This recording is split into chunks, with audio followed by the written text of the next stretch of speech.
Senior Medical Officer Eric Phillips stares through the quarantine chamber's reinforced viewport, his heart racing as the infant Breen's crystalline form pulses with an increasingly erratic violet glow. The sight reminds him of the aurora borealis, videos his daughter used to love watching before the Titan mining disaster claimed her and his wife 2 years ago.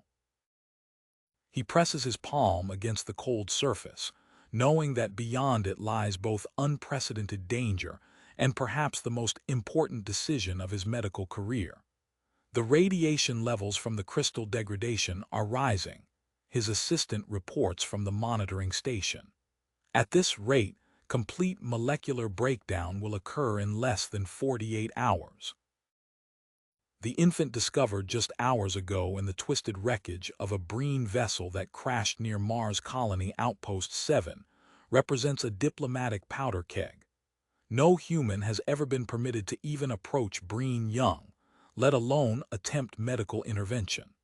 The crystalline species' notorious isolation policies have kept them separated from humanity since first contact.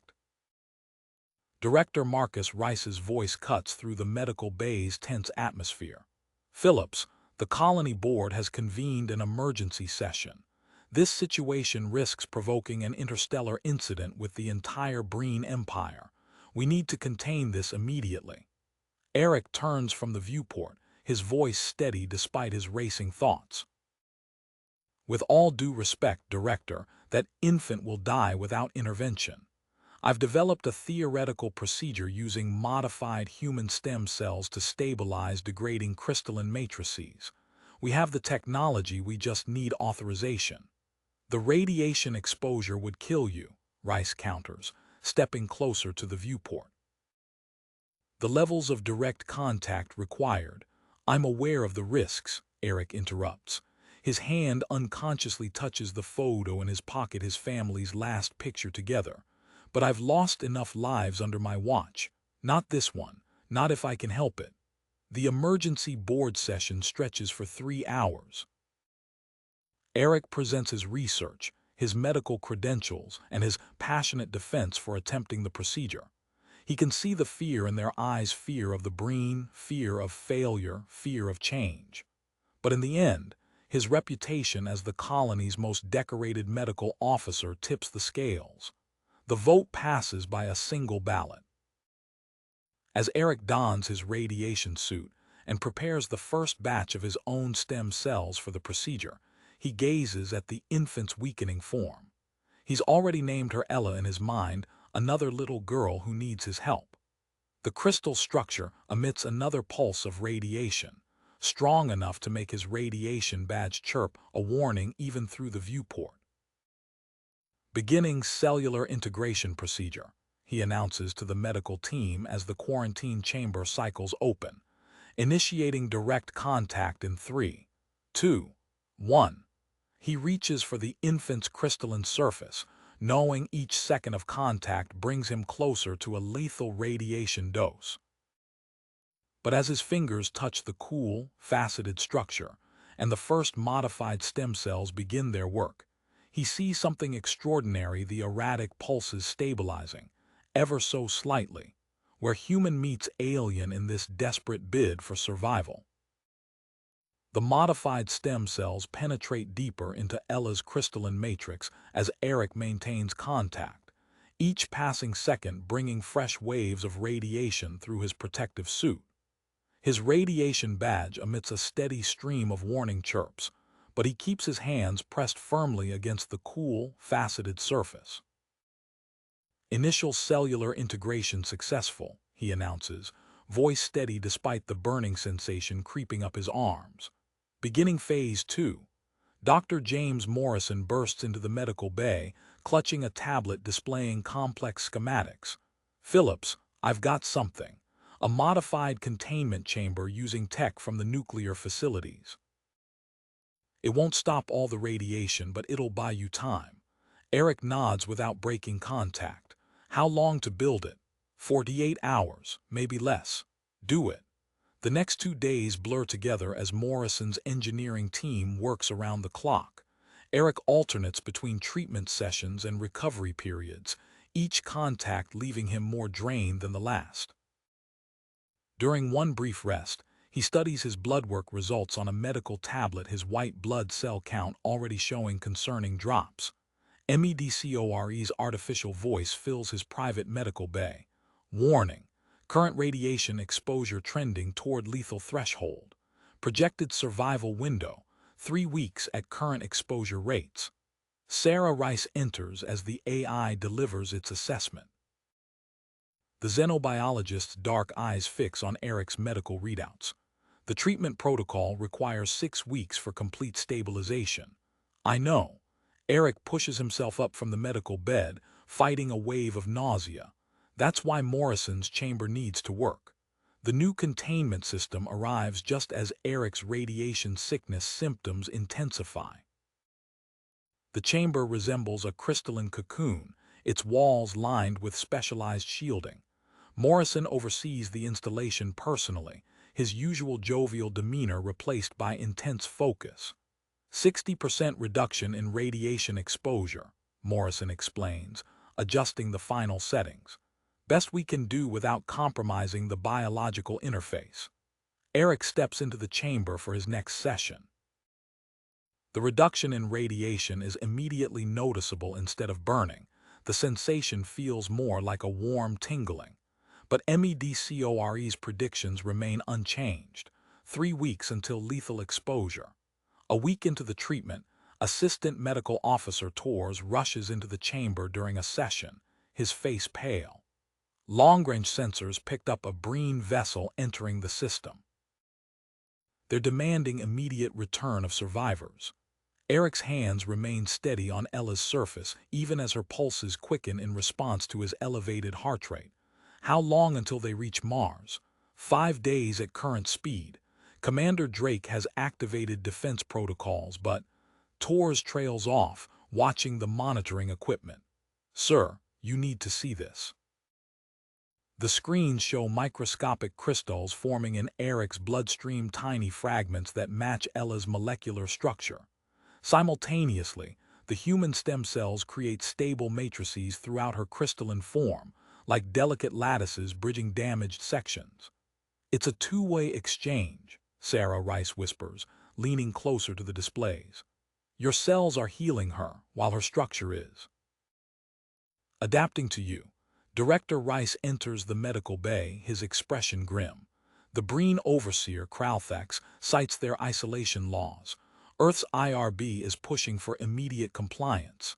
He pauses, watching Eric work through another wave of nausea, and military command reports increased Breen fleet activity near their borders. Eric focuses on the steady pulse beneath his hands, stronger now than when they began. The crystal structures in his blood multiply as Ella's matrix stabilizes. His vision blurs slightly, but he blinks it clear, continuing the treatment that simultaneously saves and poisons him. Through the viewport, Mars' rusty surface catches the distant sunlight. Somewhere out there, a Breen warship approaches, carrying ancient laws and deadly consequences. But in this moment, human and alien cells merge and adapt, creating something entirely new, something that might bridge more than just damaged crystal matrices. Eric's hands trembled against Ella's crystalline surface as Dr. Sarah Rice burst into the containment chamber, her tablet displaying complex molecular renderings. The DNA patterns they're integrating, she announced, holding up the screen. Her matrix isn't just accepting the stem cells, it's incorporating your genetic code into a hybrid structure.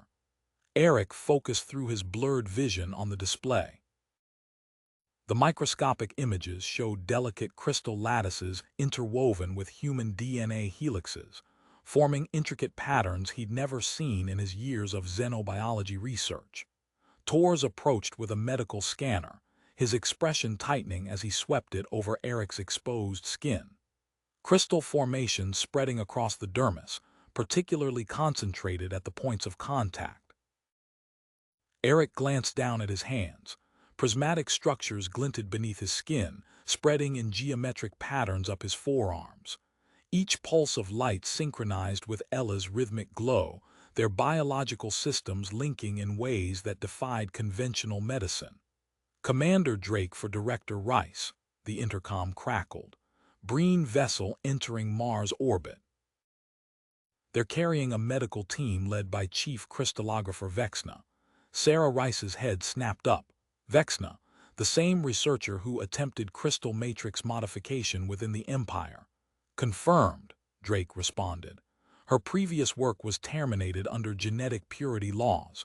She's requesting immediate access to our medical facilities."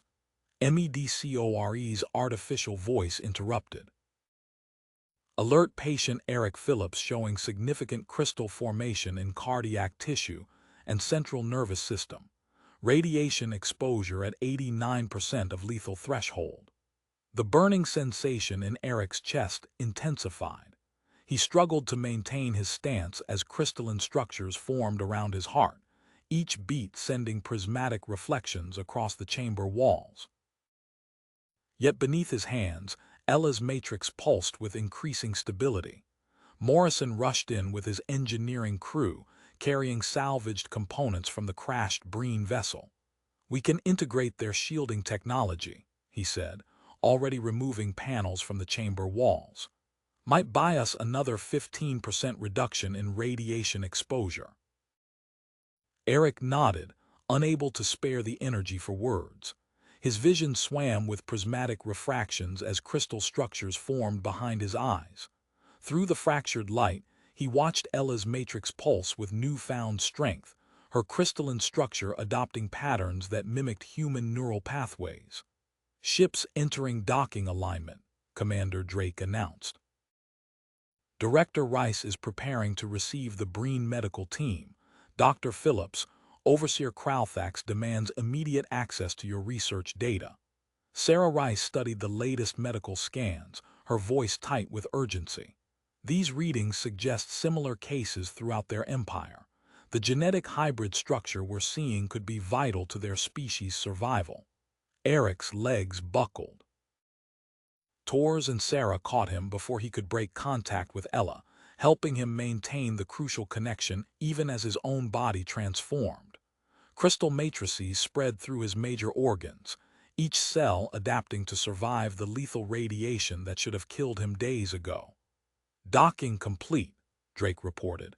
"Breen medical team entering decontamination." Through the viewport, Eric watched the airlock cycle. His altered vision split the approaching figures into prismatic arrays. Overseer Crowthax's imposing crystalline form flanked by security drones, and beside him, the distinctively patterned matrix of Chief Crystallographer Vexna. Sarah Rice positioned herself between Eric and the airlock. MEDCORE, full biometric display. The AI projected Eric's medical data across the chamber wall's radiation levels, crystal formation patterns, genetic hybridization markers, evidence of both his sacrifice and the unprecedented breakthrough it represented. The airlock hissed open. Vexna stepped forward, her crystalline form refracting the chamber's light as she assessed the scene before her. Her presence would force a choice between centuries of isolation and the possibility of survival through change. Eric maintained his connection with Ella, even as crystal structures crawled across his skin and radiation warnings blared. In the space between heartbeats, human and Breen cells continued their impossible dance of adaptation and survival. Vexna's crystalline form caught the chamber's light, creating intricate patterns across the medical bay walls as she processed the biometric data flooding the displays. Her faceted appendages moved with practiced precision over the equipment, each motion revealing centuries of expertise in crystal matrix manipulation. "The integration patterns," she said, her translator converting the harmonic resonances of Breen's speech. "They mirror my previous research exactly." Eric's vision fractured the scene into kaleidoscopic fragments as crystal structures continued forming behind his retinas. Through the prismatic haze, he watched Overseer Crowthax's imposing form stiffen at Vexna's words. "Your unauthorized experiments were terminated," Kralthax's translated voice carried dangerous harmonics. "The laws of genetic purity are killing our children," Vexna interrupted, gesturing toward Ella's steadily pulsing form. 27% of Breen infants now display matrix instability. This human has achieved what our own scientists refuse to attempt. Eric's heart stuttered, its rhythm disrupted by spreading crystal formations. The monitoring equipment screamed warnings as his legs gave out completely. Tors and Sarah Rice caught him, easing him onto a medical bed while maintaining the crucial physical connection with Ella through a modified contact pad. "Full cardiac support," Tors ordered. Attaching monitoring leads to the areas of Eric's chest not yet covered in crystalline growths. MEDCORE begins circulatory assistance. Sarah Rice studied the latest scans, her eyes widening. The crystal structures they're forming their own circulatory network. Look at these energy patterns. Morrison rushed to the monitoring station, analyzing the readings. "That's impossible. The energy signature doesn't match any known form of biological electricity or crystal resonance." Through the haze of emergency medical activity, Eric focused on the steady pulse flowing between himself and Ella. Each beat sent waves of prismatic energy through his transformed tissues, the sensation simultaneously foreign and deeply familiar. "Secondary Breen vessel entering Mars orbit," Commander Drake's voice cut through the medical bay's chaos. "Identifying as High Council transport.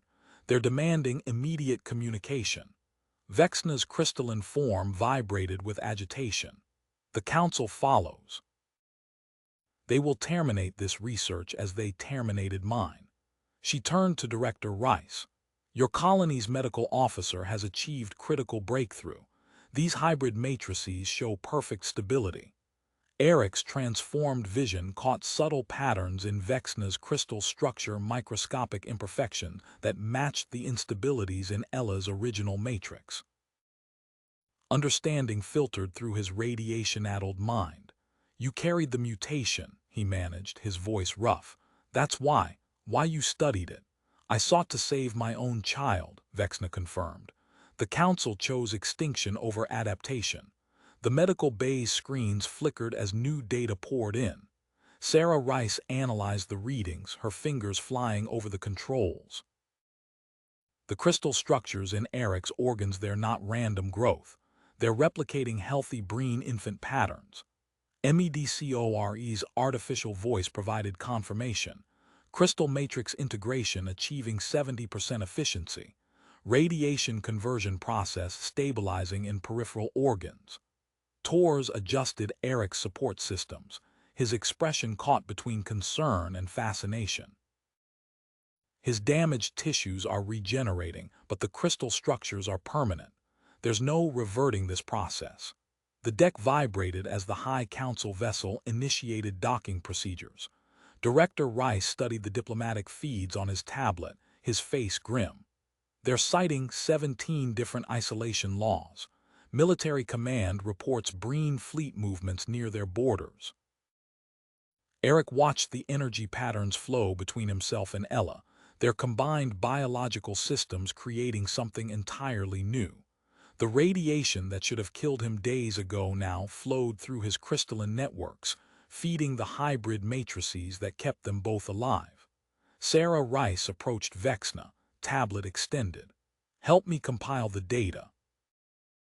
If we can prove this hybrid state saves both patients." The medical bay's entrance slid open, admitting the massive crystalline forms of 3 Breen High Council members. Their ancient matrices cast severe shadows across the chamber as they assessed the scene before them. Eric's transformed vision caught the subtle vibrations of fear rippling through Vexna's structure. The Council's arrival would force a choice between extinction and evolution, between isolation and survival. Through the crystalline networks spreading throughout his body, he felt Ella's pulse strengthen, their shared adaptation offering a path forward neither species had dared to walk alone. The High Council members' crystalline forms cast refracting patterns across the medical bay as Eric's body, underwent another wave of transformation. The crystal structures beneath his skin pulsed in sync with Ella's matrix, spreading in geometric patterns that now covered nearly half his visible surface. Remarkable adaptation rate. A new voice resonated through the translation system. Chief Medical Overseer Drenthar pushed past the council members, his more elaborate crystal formations marking his senior status. He moved directly to the medical displays, analyzing the cascade of data with practiced efficiency. MEDCORE, full metabolic analysis. TORS ordered, adjusting the support systems as Eric's vital signs fluctuated. The AI's holographic displays expanded, revealing intricate maps of the crystal formations concentrating around Eric's heart, lungs, and brain. Patient's hybrid biology stabilizing, MEDCORE reported. Novel enzyme production detected in transformed tissue. Composition suggests compatibility with Breen crystal matrices. Drenthar's structure vibrated in what Eric's altered vision registered as agitation.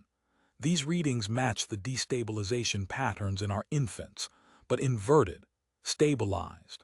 He turned to the council members, his translator struggling to convey the complex harmonics. The mortality rates among our children reach 30%. This human's adaptation offers a solution we cannot ignore. Sarah Rice moved between monitoring stations, correlating data streams. The enzyme his transformed cells produce is creating a biological scaffold that supports crystal growth while maintaining cellular integrity. Look at these neural patterns. Eric focused on the strange sensations flowing through his body. The burning pain had subsided, replaced by an awareness of the crystal structures now integrated into his tissues. With each breath, he found he could modulate the radiation emanating from his transformed cells. Energy signature detected, Morrison called from his engineering station. The hybrid crystals are resonating with Breen technology frequencies. He gestured to a series of wavelength analyses. These patterns could revolutionize our interface systems. Commander Drake's voice cut through the technical discussion. 3 additional Breen warships entering the solar system. Military command confirms they're responding to hardline faction orders. The purists, Vexna's translated voice carried bitter harmonics. They would rather see our children die than accept adaptation. Director Rice stepped forward, addressing the council members directly. We propose establishing a joint research facility here on Mars. Focus our combined expertise on developing treatments based on this breakthrough. He gestured to Eric and Ella's linked forms. The evidence of success is before you. Eric watched the energy patterns flowing through the crystal matrices in his arms. With growing confidence, he adjusted their resonance, causing Ella's corresponding structures to pulse with increased stability. The ability felt as natural as flexing a muscle. MEDCORE, confirm patient status, TORS ordered. Hybrid biology self-regulating, vital signs stable. Crystal matrix integration at 40% surface coverage, primarily concentrated around vital organs and contact points. The council members' structures vibrated with complex harmonics as they communicated among themselves. Through his transformed vision, Eric detected subtle variations in their patterned signs of internal conflict his human eyes would have missed. The defensive grid updates are complete, Morrison reported. Earth's rapid response fleet will arrive within 6 hours. Sarah Rice manipulated the medical displays, highlighting the enzyme production data. Each test confirms it. This could save thousands of Breen children.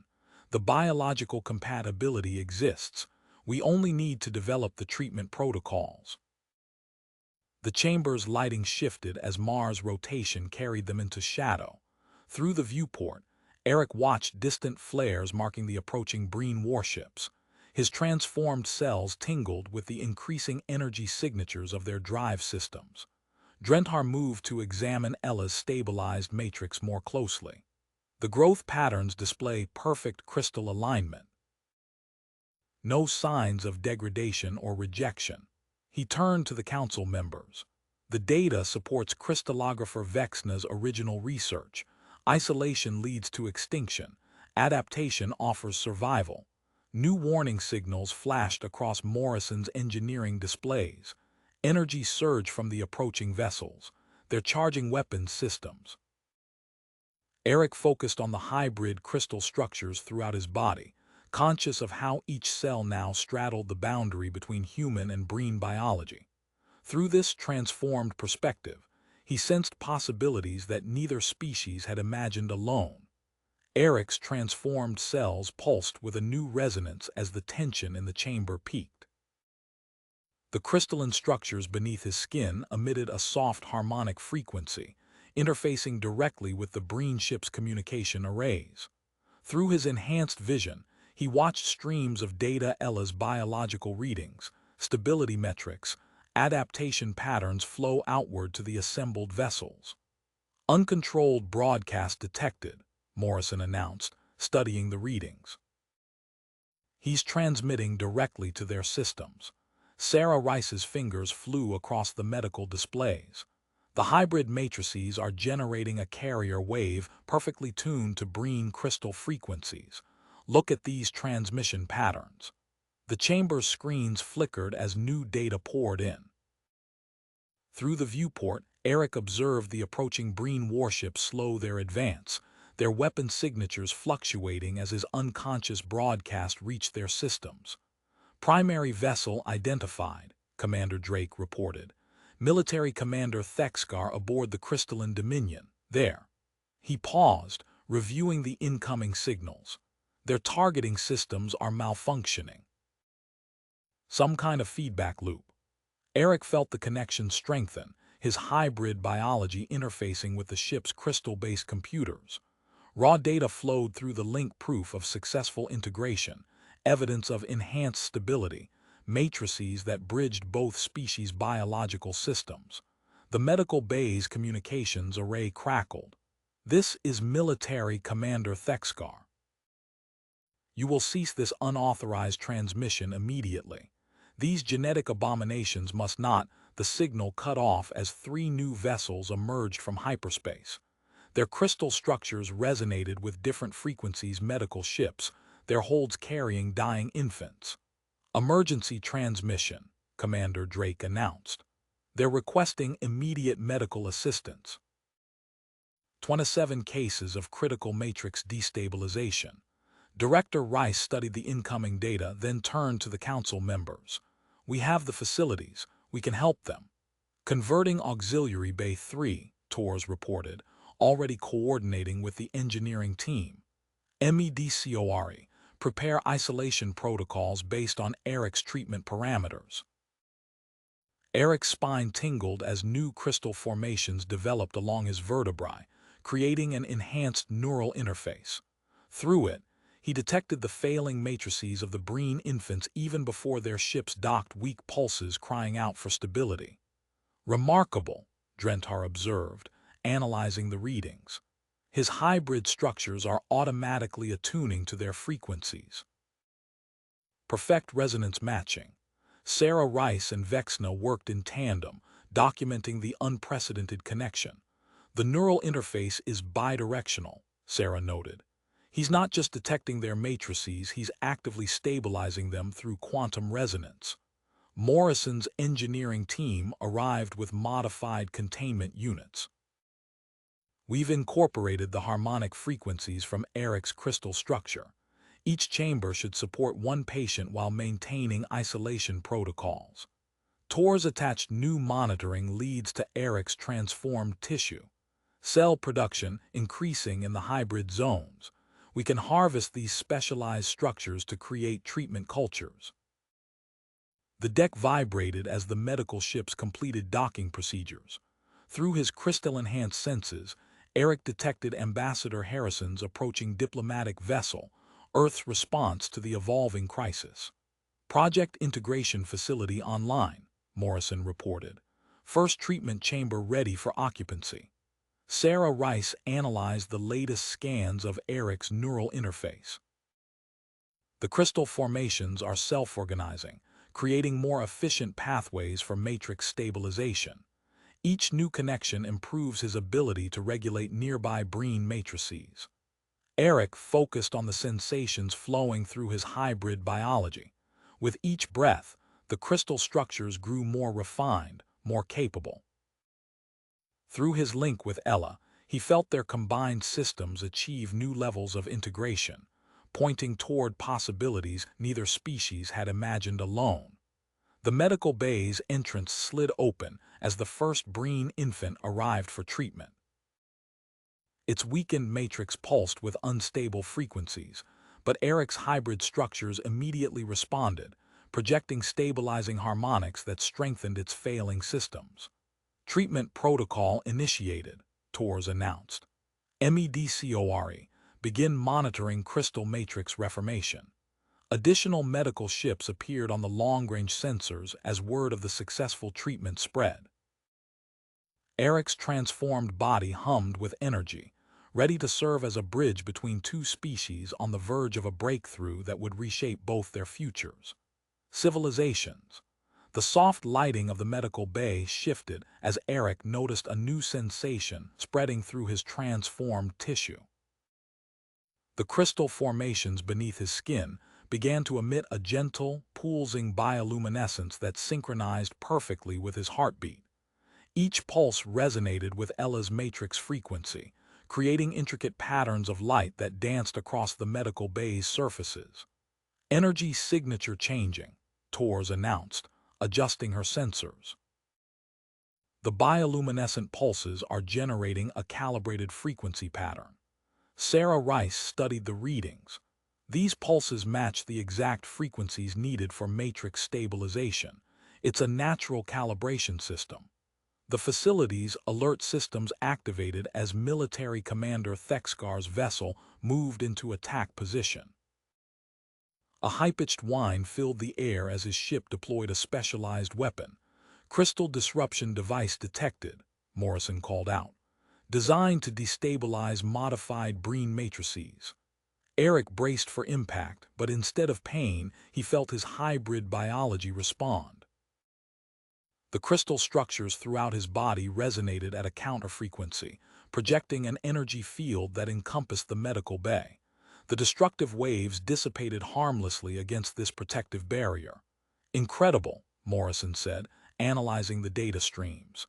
He's acting as a natural dampening field. The engineer turned to his team. Bring the salvaged brine components to Bay 4. We can use this. Tors isolated a sample of Eric's transformed tissue, running it through advanced molecular analysis. I'm detecting an unusual protein marker. This could be what prevents matrix degradation. The medical bay's doors opened as Commander Jackson Woods entered, his eyes immediately drawn to Eric's illuminated form.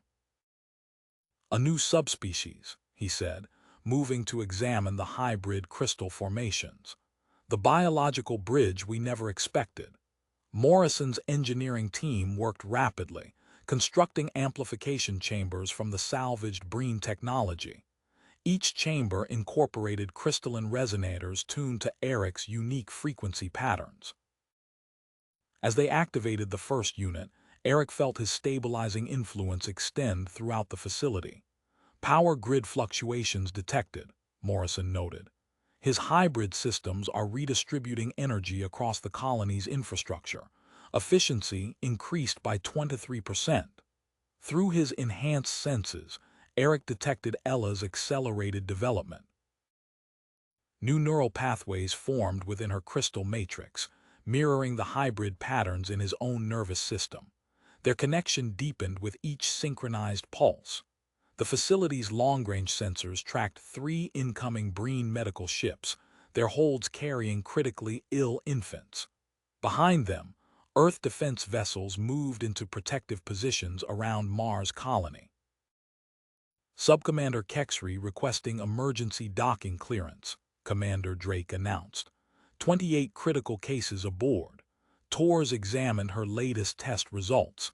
Synthetic protein trials showing 30% effectiveness compared to Eric's natural production. We need to refine the process. Warning signals flashed across the command displays. Multiple hostile signatures detected, Drake reported. Radical fleet elements on approach vector. Earth battle groups moving to intercept. Eric focused on the expanding network of hybrid crystals throughout his body, each cell now a perfect fusion of human and breen biology. The amplification chambers hummed with transmitted energy as his stabilizing influence spread through Integration Center Alpha, preparing to receive the next wave of patients who would test the limits of this unprecedented evolution. The medical bay's crystal surfaces refracted his bioluminescent pulses, creating an intricate web of light that symbolized the merging of two species' technological and biological knowledge. Through this transformed perspective, Eric continued monitoring the matrix frequencies of every breen infant under his care, his hybrid biology adapting to meet each new challenge as humanity, and the breen moved toward an uncertain future. New energy signatures appeared on Morrison's displays as the radical fleet advanced. Eric's hybrid crystals resonated in response, preparing to defend against whatever came next. A searing blast of energy struck the medical facility's primary power core. The impact sent cascading failures through the containment systems as Thexgar's precision strike found its mark. Emergency klaxons blared through the corridors as red warning lights bathed the medical bay in crimson. Power grid failure in sectors 3 through 7, Morrison called out, his fingers flying across multiple control panels. Treatment chamber stability dropping below critical thresholds. Eric sensed the failing power systems through his crystalline interface. Without conscious thought, his hybrid biology responded. The crystal formations beneath his skin pulsed with intensifying bioluminescence as energy flowed through his transformed cells, creating an emergency circuit that bypassed the damaged systems. Remarkable, Torres said, monitoring the readings. He's channeling power directly to the critical life support systems, chamber stability returning to nominal levels. Sarah Rice coordinated the medical response teams as they rushed to evacuate the most vulnerable patients, move the stable cases to backup containment in Beta Wing, priority transfers for chambers 12 through 18. Through the viewport, Earth Defense Fleet vessels materialized in precise formation. The UES Defender took point position, its weapons already tracking Thexgar's attack force. Admiral Hawthorne's 7th Battle Group has arrived, Commander Drake announced. They're establishing a defensive screen around the colony. The medical bay's doors slid open as Dr. Victor Petrov strode in, his eyes immediately drawn to Eric's glowing form. The xenotechnology expert pulled out an advanced scanner, capturing readings of the energy flowing through Eric's crystal matrices. These power conversion rates exceed anything in our database, Petrov said, studying the data. The crystal structures aren't just storing energy, they're amplifying it. Torres adjusted the backup containment units, synchronizing their frequencies with Eric's energy emissions. Matrix stability improved by 4 to 5%. The new calibration is working. A sleek breen medical vessel docked at the emergency berth. Medical overseer Venra emerged, carrying data crystals containing vital genetic information about the matrix deterioration crisis. 28 new cases documented in the outer colonies, Venra reported, connecting the crystals to the medical database. The epidemic is spreading faster than projected. Eric's enhanced senses detected the arrival of each new patient. Through his hybrid interface, he felt Ella's crystal matrix pulse in response to his presence. New growth patterns formed within her structures, mirroring the efficient hybrid architecture of his own transformed biology. Look at these development curves, Sarah Rice said, examining Ella's latest scans. The matrix adaptations are self-propagating. Each new generation could inherit enhanced stability. Commander Drake's tactical display lit up with new contacts. multiple signatures detected approaching from the Kuiper belt. Preliminary analysis suggests medical vessels from the rim colonies. Petrov integrated his findings with Morrison's engineering data. These energy conversion patterns could revolutionize our power systems. The applications extend far beyond medical treatment. Eric's crystal formations expanded across his torso, creating new interfaces with the facility's systems. Each cell in his hybrid biology worked in perfect concert, processing energy and radiation in ways neither species had achieved alone. Several of Thexgar's ships powered down their weapons as reports of the successful treatment spread through the Breen fleet. Their crews refused to fire on the facility, saving their children's lives. New growth patterns detected, Tors announced, studying Eric's latest medical scans. The crystal structures are developing novel configurations we've never seen in either species. Through the facility's sensors, Eric detected more vessels approaching from deep space. His hybrid biology hummed with energy, ready to meet the growing need as both species move toward an unprecedented future. The crystal formations along his spine pulsed with increasing intensity as new capabilities emerged. Each evolution of his hybrid systems revealed new possibilities for saving lives and bridging the gap between two civilizations. His transformed cells resonated with untapped potential as more Breen ships appeared on the horizon, carrying precious cargo that would test the limits of his expanding abilities. As Eric's transformed cells continued resonating with untapped potential, a blinding surge of energy erupted from his quarters. The wave rolled through the colony's corridors, causing every piece of Breen technology within range to pulse in synchronization with his enhanced biology. Energy spike detected. Morrison's voice cracked across the comm system, reading unprecedented power levels from Eric's location. Medical teams converged on his quarters, led by Dr. Tors. The door slid open to reveal Eric suspended in a cocoon of crystalline light, his hybrid structures emanating waves of stabilizing energy that interfaced with every Breen matrix in proximity. His body's generating a self-sustaining treatment field, Tors said, scanning the phenomenon. The crystal formations are projecting stabilization frequencies autonomously. The UES Defender's arrival coincided with the appearance of a sleek command shuttle. Admiral Marcus Sterling stepped onto the observation deck, his cybernetic eye analyzing Eric's energy patterns. Behind him, technicians wheeled in specialized containment units. "Begin enzyme extraction procedures," Sterling ordered. "Those hybrid tissues are producing more stabilizing compounds than we anticipated." Dr. Rice calibrated the collection systems as Morrison's team integrated them with the colony's power grid. The extraction process revealed a golden fluid rich with matrix-stabilizing proteins. "Production rate exceeds consumption by 300%, Rice reported. "We can harvest the excess without compromising his healing output." Security alerts flashed across multiple displays. "Infiltration units detected," Drake announced. "Thexgar's forces are targeting life support systems in sectors 5 through 8. Eric's crystal nodes pulsed with increased intensity.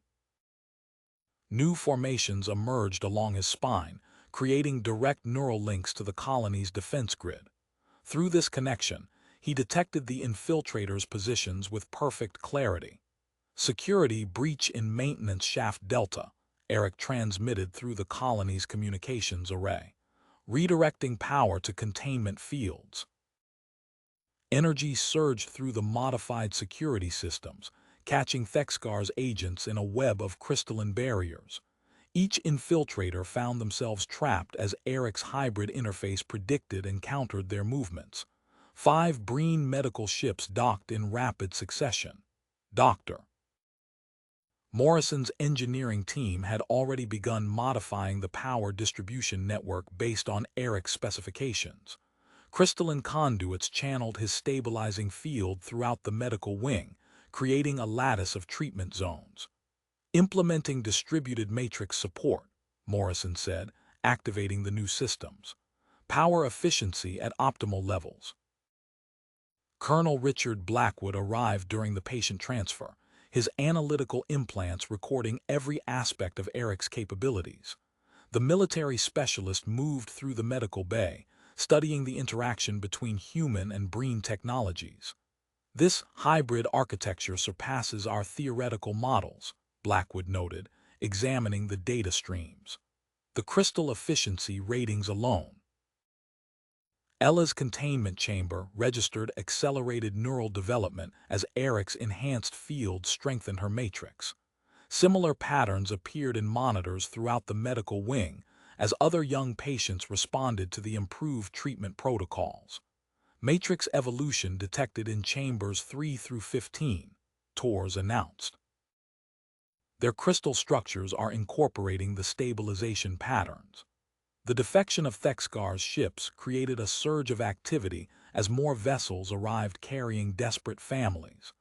Dr. Rice focused on documenting the changes in Eric's tissue samples, revealing new crystal formations that functioned as living data storage. These structures preserve successful treatment sequences, Rice explained to Sterling. We can replicate the protocols without. Long-range alerts interrupted her analysis. The crystal ascendancy emerged from faster-than-light travel, its massive form dwarfing the other vessels in orbit.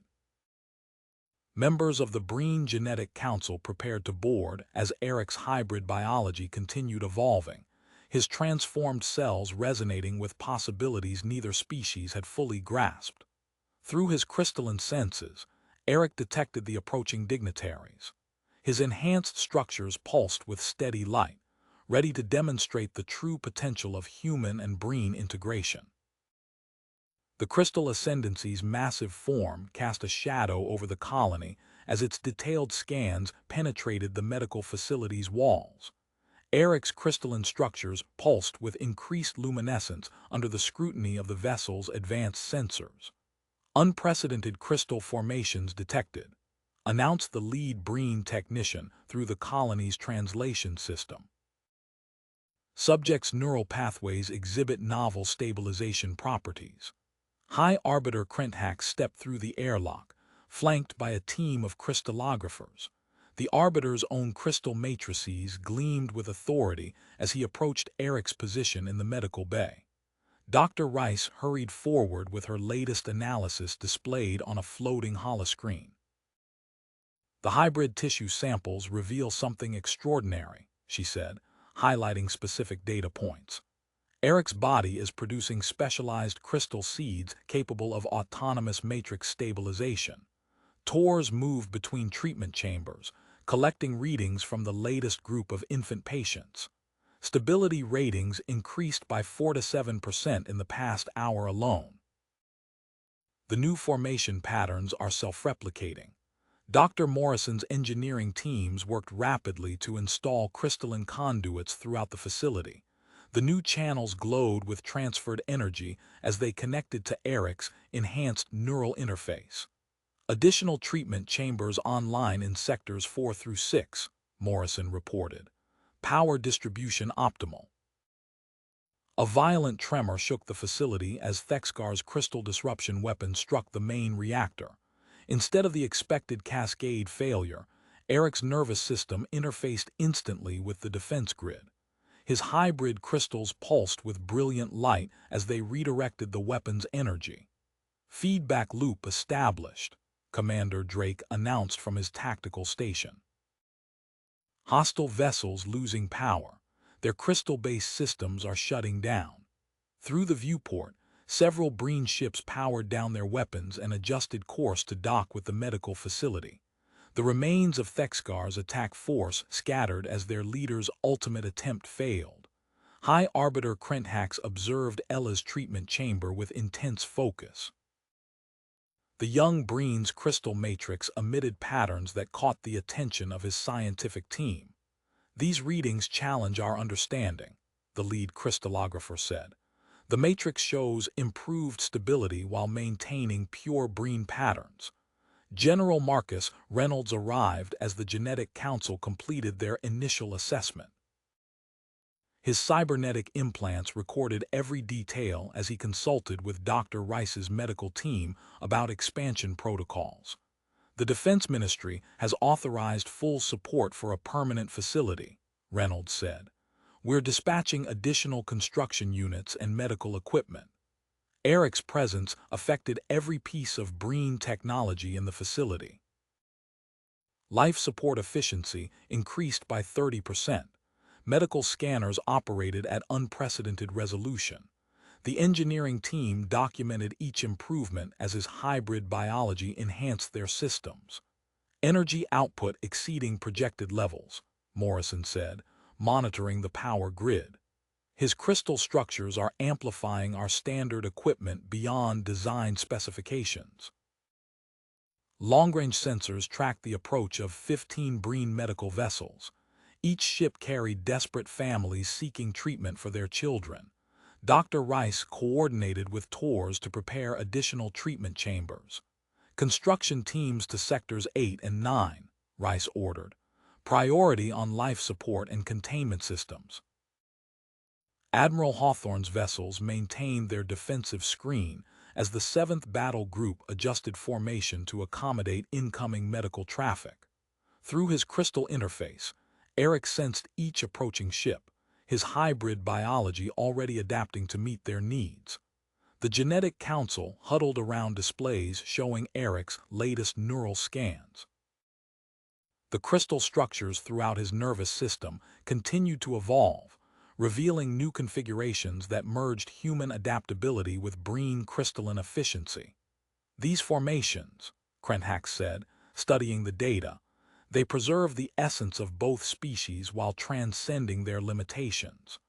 Tours activated another set of treatment chambers as more patients arrived. The enhanced facilities, incorporating Eric's crystal technology, processed the infant's deteriorating matrices with increasing efficiency.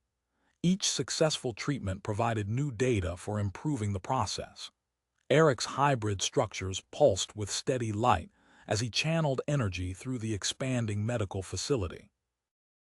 His transformed biology hummed with activity, adapting to each new challenge as the crisis entered its next phase.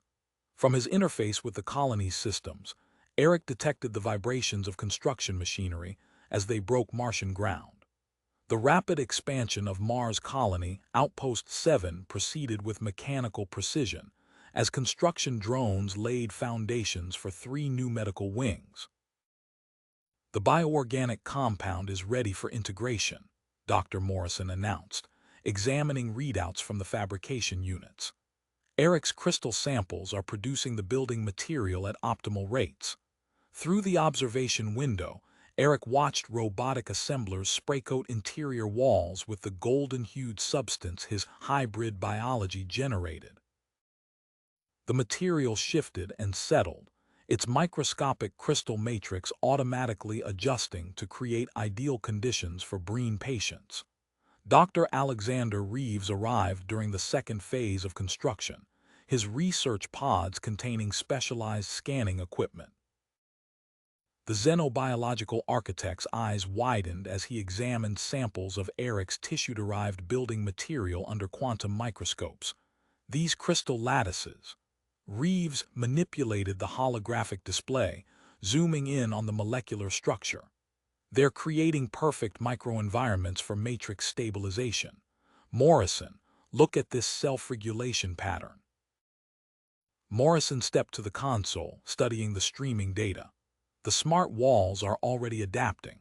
Chamber 14 shows a 12% improvement in atmospheric stability. In the primary treatment area, Ella's monitoring systems registered unprecedented activity. Dr. Tours rushed to the containment field, medical scanner sweeping over the young Breen's glowing form. Her matrix is generating its own stabilization field, Tours reported, tracking the energy patterns. It's mirroring Eric's frequency patterns at a fundamental level. Breen Medical Overseer Venra observed from an adjacent monitoring station, crystal structures pulsing with interest as she documented the readings. similar developments appearing in subjects 3, 7, and 12. The evolutionary implications.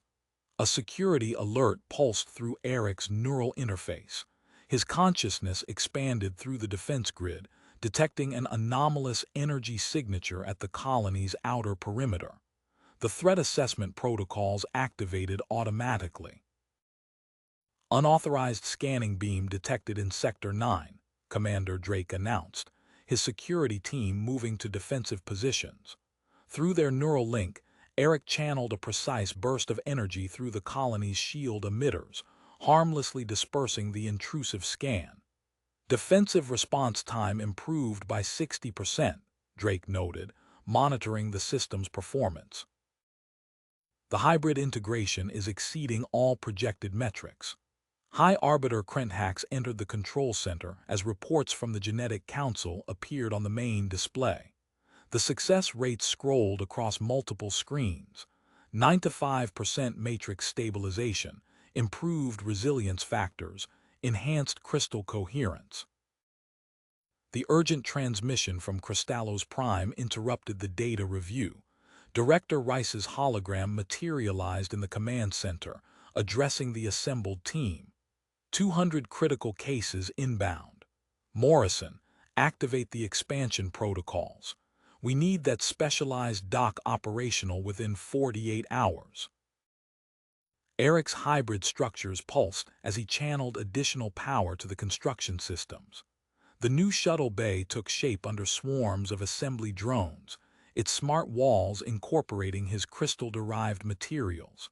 Colonel James Harrison arrived aboard the UES Hope, bringing reinforcements and equipment.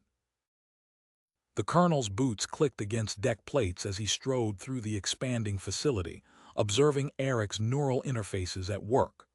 Remarkable efficiency, Harrison said, studying the monitoring stations. How many patients can he stabilize simultaneously?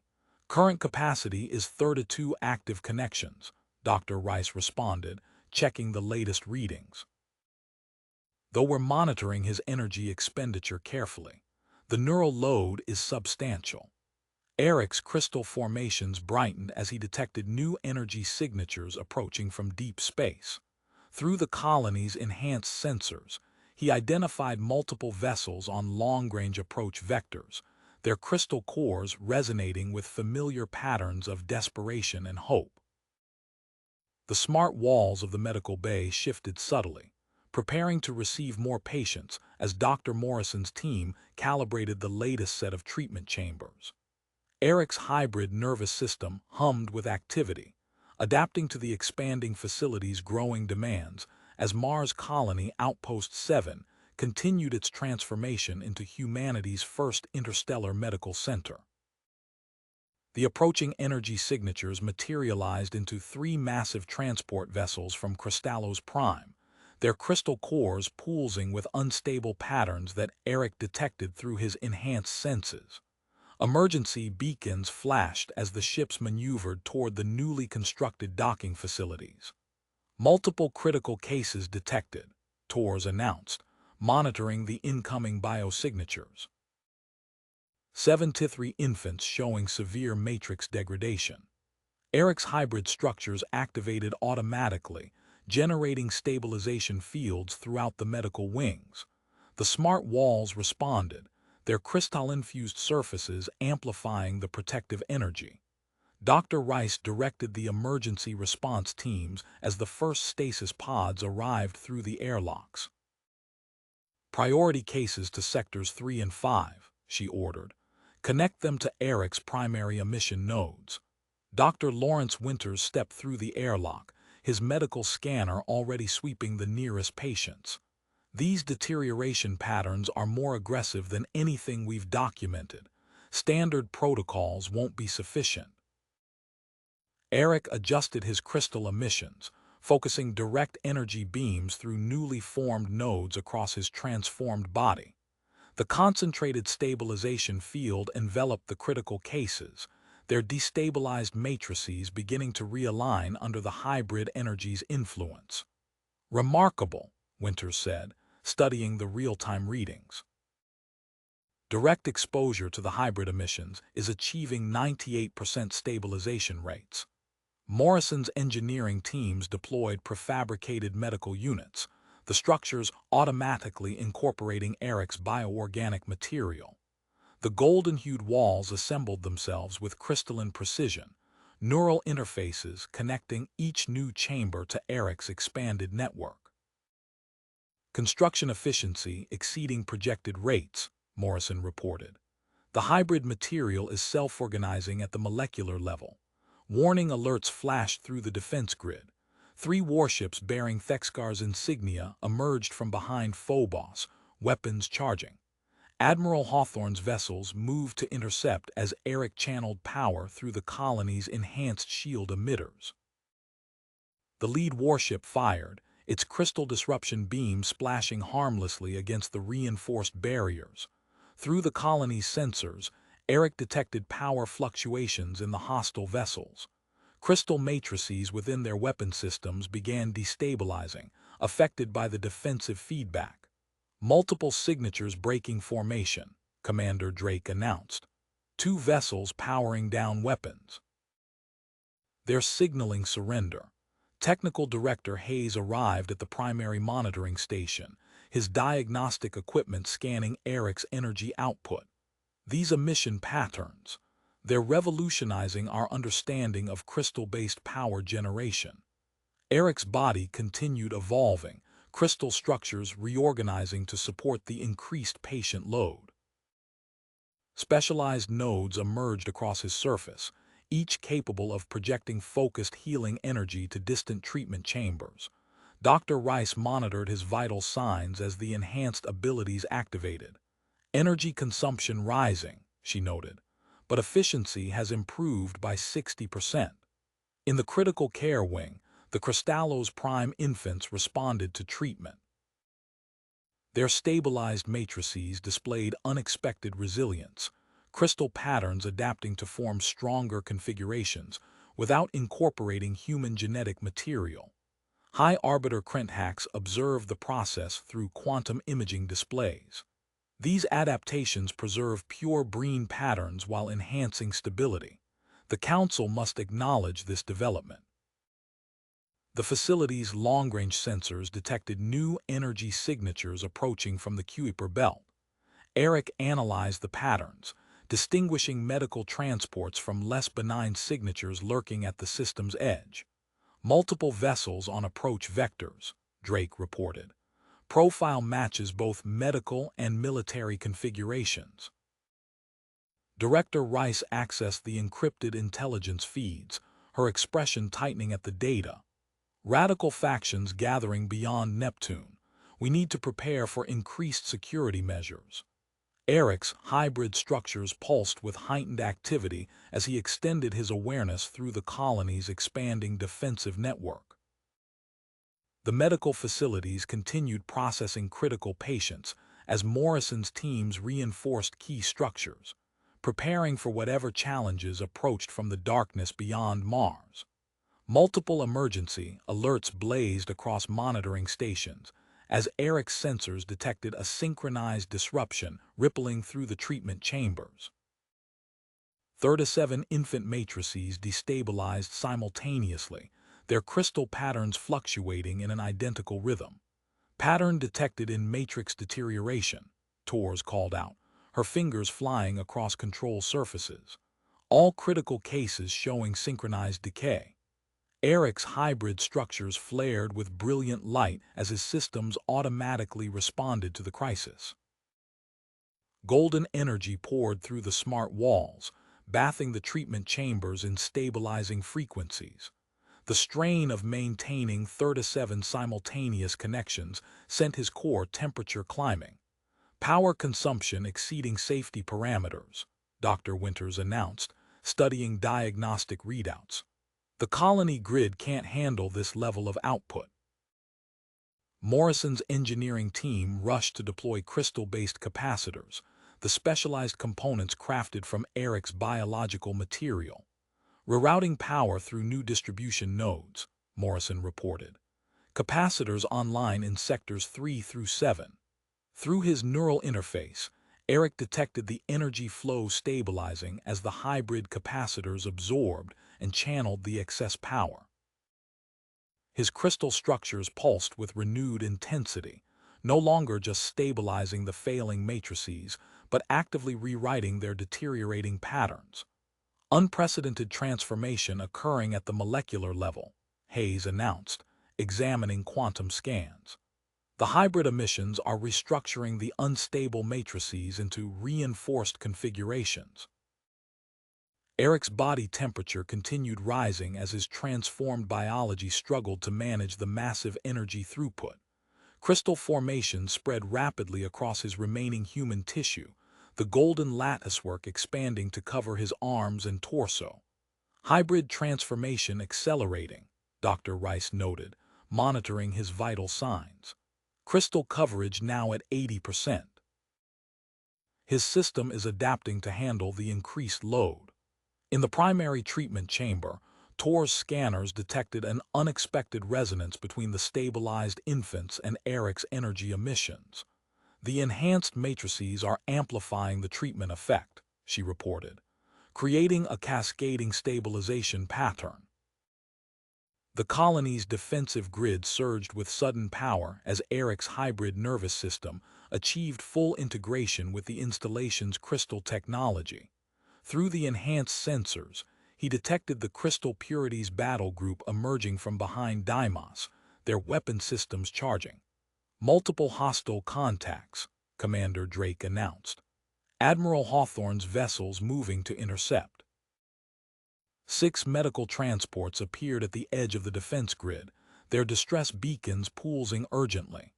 Eric diverted power to create safe corridors through the defensive screen, guiding the critical cases to the docking facilities. Dr. Petrov rushed into the monitoring center, clutching data tablets. New crystal formation detected in Eric's transformed tissue, he reported. These structures show autonomous stabilization properties. They could provide permanent treatment solutions. The smart walls shifted and rippled as Eric channeled power through the expanding medical facility. In treatment chamber 12, Ella's crystal matrix began emitting unusual energy patterns that synchronized perfectly with Eric's hybrid frequencies. Symbiotic interface developing between Eric and Ella's matrices, Dr. Rice observed, studying the quantum readings. The resonance patterns suggest. Her analysis cut short as new alerts flashed across the security displays. Eric's enhanced sensors detected additional warships gathering at the system's edge, their crystal cores radiating aggressive energy signatures. Conservative faction vessels detected beyond Neptune, Drake reported. Intelligence suggests hostile intent. Eric's hybrid structures pulsed with renewed intensity as he maintained the stabilization fields while simultaneously strengthening the colony's defenses. The golden crystal formations covering his body grew more intricate, adapting to channel the massive energy flows required to sustain both medical and defensive systems. Through the neural interface, he monitored the approach of Admiral Hawthorne's vessels as they moved to screen the medical transports. The Crystal Purity's battle group adjusted formation, energy building in their main weapon arrays.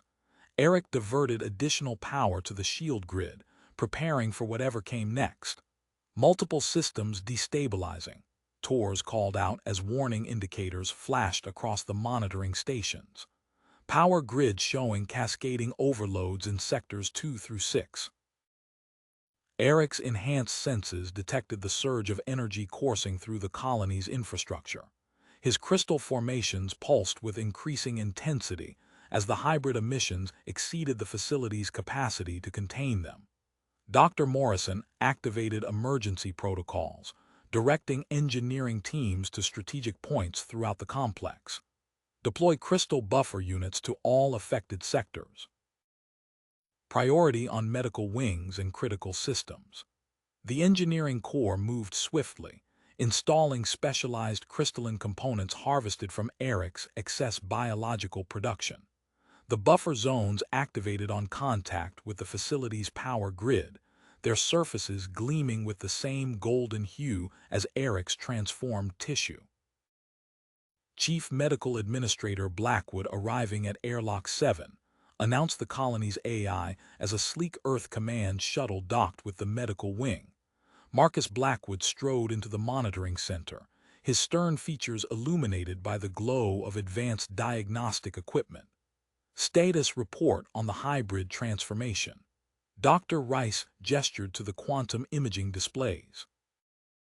Eric's remaining human tissue is converting at an accelerated rate. Brain and CNS still primarily organic, but everything else. She highlighted the rapidly expanding crystal structures that now covered over 85% of his body. Through the colony's enhanced sensor network, Eric detected the arrival of an unusual vessel at the system's edge. Its crystal core resonated with complex patterns unlike anything he had previously encountered. Unknown ship configuration detected, Commander Drake reported. Admiral Hawthorne's fleet is moving to investigate. The Genesis Vault, announced Senior Archivist Thelkin through a secure channel. I bring the future of the Breen species into your safekeeping. In Treatment Chamber 12, Ella's crystal matrix pulsed in sync with Eric's emissions. The resonance spread through the medical wing, creating a cascading effect that strengthened the stabilization fields around newly arrived patients. Remarkable, Dr. Petrov said, examining tissue samples from Eric's transformed organs. The hybrid crystals are developing autonomous replication capabilities. We could synthesize treatment materials directly from these structures. A proximity alert sounded as a heavily armed vessel approached the defense perimeter. Commander Drake's security teams snapped to alert status until the ship's identifier registered. This is Commander Thexgar requesting emergency asylum. The transmission crackled through command channels. Critical intelligence regarding imminent hostile action against this facility. Eric diverted additional power to the medical wings as more transport ships arrived carrying critical patients. His core temperature climbed dangerously as his hybrid biology struggled to maintain the necessary energy output. Structural integrity compromised in Sectors 9 and 11, Morrison reported. Eric's emissions are affecting standard materials at the molecular level. Technical Director Hayes coordinated with engineering teams to reinforce critical sections using hybrid crystal compounds. The enhanced structures absorbed and channeled the excess energy, their surfaces adapting to form more efficient power distribution networks. 300 more cases inbound from the outer colonies, TORs announced as new emergency beacons appeared on long-range sensors. Eric's transformed body hummed with increasing power as his hybrid systems attempted to compensate for the growing demands. Crystal formation spread rapidly across his remaining organic tissue, each new structure adding to the strain on his overtaxed biology. Dr. Rice studied the latest readings from MEDCORE with growing concern. Core temperature approaching critical threshold. We need to establish additional buffer zones immediately. The successful treatment cases formed an expanding network throughout the medical wing, their stabilized matrices resonating at frequencies that matched Eric's hybrid emissions. Each new addition strengthened the effect, creating an environmental catalyst that supported the treatment process. Hybrid crystal production exceeding containment capacity, Morrison warned, as golden structures continued growing across reinforced sections of the facility. We need to implement new construction protocols to handle the expansion. Through his neural interface, Eric monitored the approach of more vessels from the outer system. His enhanced senses detected the complex energy signatures of both desperate refugees and hostile forces gathering in the darkness beyond Mars' orbit. Administrator Blackwood's specialized monitoring equipment recorded every aspect of Eric's transformation as his hybrid biology pushed past previous limitations to meet the escalating crisis. The golden crystal lattice covering his body grew more intricate with each passing moment, adapting to channel ever-increasing amounts of power through his evolving form. The crystalline latticework across Eric's body flared with blinding intensity. A massive surge of energy cascaded through his hybrid systems, momentarily overwhelming the monitoring equipment. Screens flickered and died as golden light filled the command center. All systems offline. Tors shielded her eyes from the brilliant display. Complete overload of sensor arrays. Darkness descended as the surge passed. Emergency lighting activated, casting red shadows across concerned faces. For several tense seconds, only the hum of backup generators filled the air. Bringing systems back online, Morrison announced. Displays flickered to life, revealing transformed readings. Wait, these power signatures. They're stabilizing. Doctor. Rice studied the new data streaming across her screens. The hybrid integration has achieved equilibrium. Neural patterns show complete synchronization between organic and crystal components. The golden formations covering Eric's body pulsed with steady rhythm. His core temperature dropped to nominal levels as his transformed biology settled into a sustainable configuration. Through the neural interface, he experienced a newfound clarity, each system perfectly balanced and responsive. Power grid stabilizing, Morrison reported. The hybrid crystals are functioning as an auxiliary energy source. We can operate at full capacity without risking system overload. A priority alert flashed across security displays. Commander Drake leaned forward, studying tactical readouts. Cloaked vessel detected at perimeter. Signature matches Breen stealth tech. Eric's enhanced sensors tracked the invisible ship as it maneuvered toward a blind spot in the defensive grid. His hybrid interface automatically adjusted scanning frequencies, maintaining a perfect lock on the intruder. Hostile vessel confirmed, Drake announced, transmitting coordinates to Admiral Hawthorne's fleet. Through external cameras, Eric watched as 3 Earth Command warships moved to intercept. The cloaked vessel attempted evasive maneuvers but couldn't break free from the targeting lock maintained by Eric's hybrid systems. Intruders identified, Tors called out. Operation Director Vexler and a team of Breen Purist operatives. They're powering weapons. Before the hostile ship could act, precision fire from Hawthorne's vessels disabled its primary systems. The cloak failed, revealing a sleek Breen infiltrator craft now dead in space. Senior Archivist Thelkin stepped forward, tablet extended. The Genesis Vault contains records that explain this transformation. Ancient genetic engineers theorized this exact adaptation pathway controlled crystal matrix evolution through biological integration. Dr. Rice examined the historical data, eyes widening. These patterns match Eric's hybrid structures perfectly. The ancient Breen knew this was possible. In Treatment Chamber 12, Ella's crystal matrix pulsed in harmony with Eric's emissions. The resonance spread through neighboring chambers, creating cascading zones of stabilization that strengthened treatment effects throughout the facility. The treated infants are amplifying the field, Dr. Rice noted. Their matrices form a hierarchical network that channels and redistributes the hybrid emissions.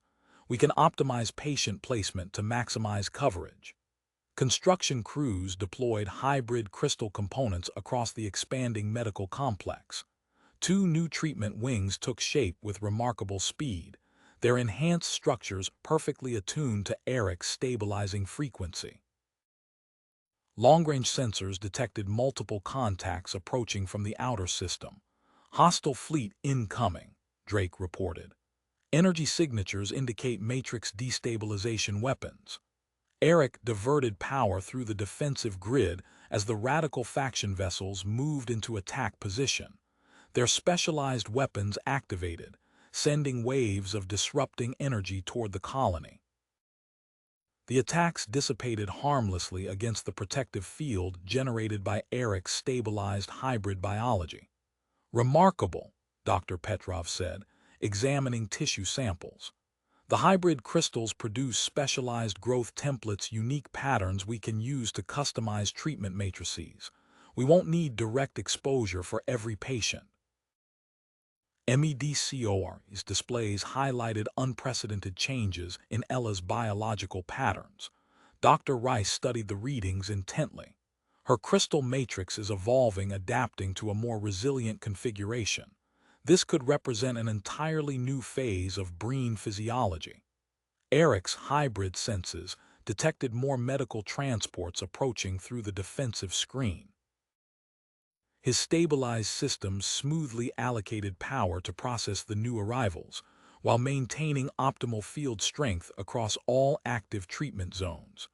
Additional contacts at long range, Commander Drake announced. Multiple hostile signatures detected beyond the asteroid belt. The colony's enhanced defensive grid hummed with contained power, ready to meet whatever challenges approached through the darkness of space. A sudden fluctuation in Eric's biosignatures drew Dr. Rice's attention back to the primary monitoring station. The crystalline lattice covering his transformed body pulsed with new intensity as specialized formations began emerging across its surface. These readings. She adjusted the quantum imaging resolution. Eric's hybrid biology is producing crystal seeds, perfectly structured treatment templates.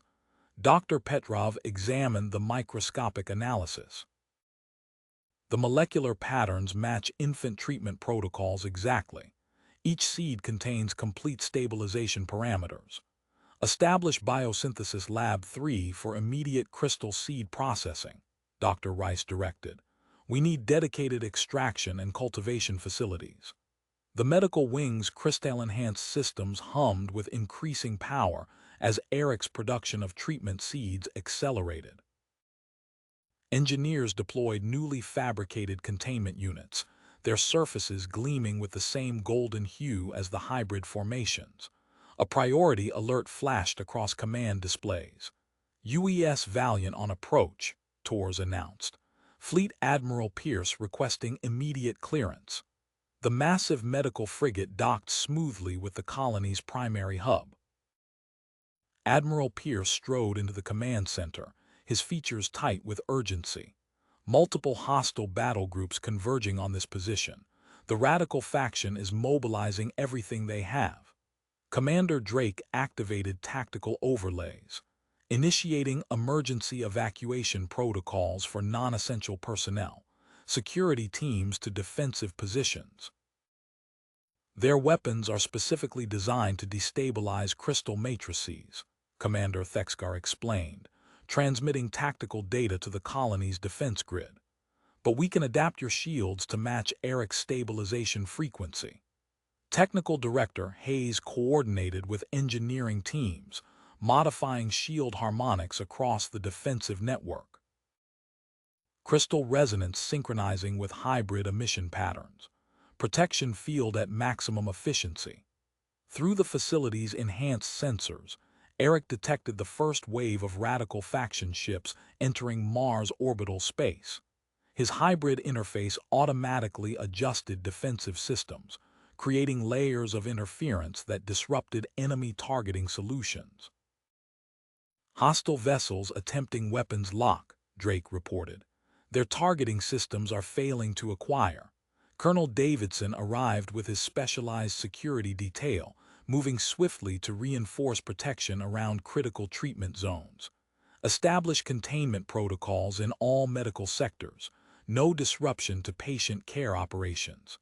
In the primary treatment chamber, Dr. Winters studied unprecedented changes in the crystal matrices of stabilized infants.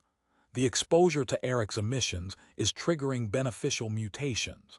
Their new structures show natural resistance to deterioration. Similar patterns appeared during the first Matrix crisis, Senior Archivist Thelkin noted, examining ancient records from the Genesis Vault. These adaptation protocols saved thousands. Dr. Morrison's engineering core completed crystal integration throughout the colony's infrastructure. The hybrid systems operated with perfect synchronization, channeling power with unprecedented efficiency. New treatment chambers took shape as construction teams deployed specialized crystal components. Incoming emergency transmission, Tors called out.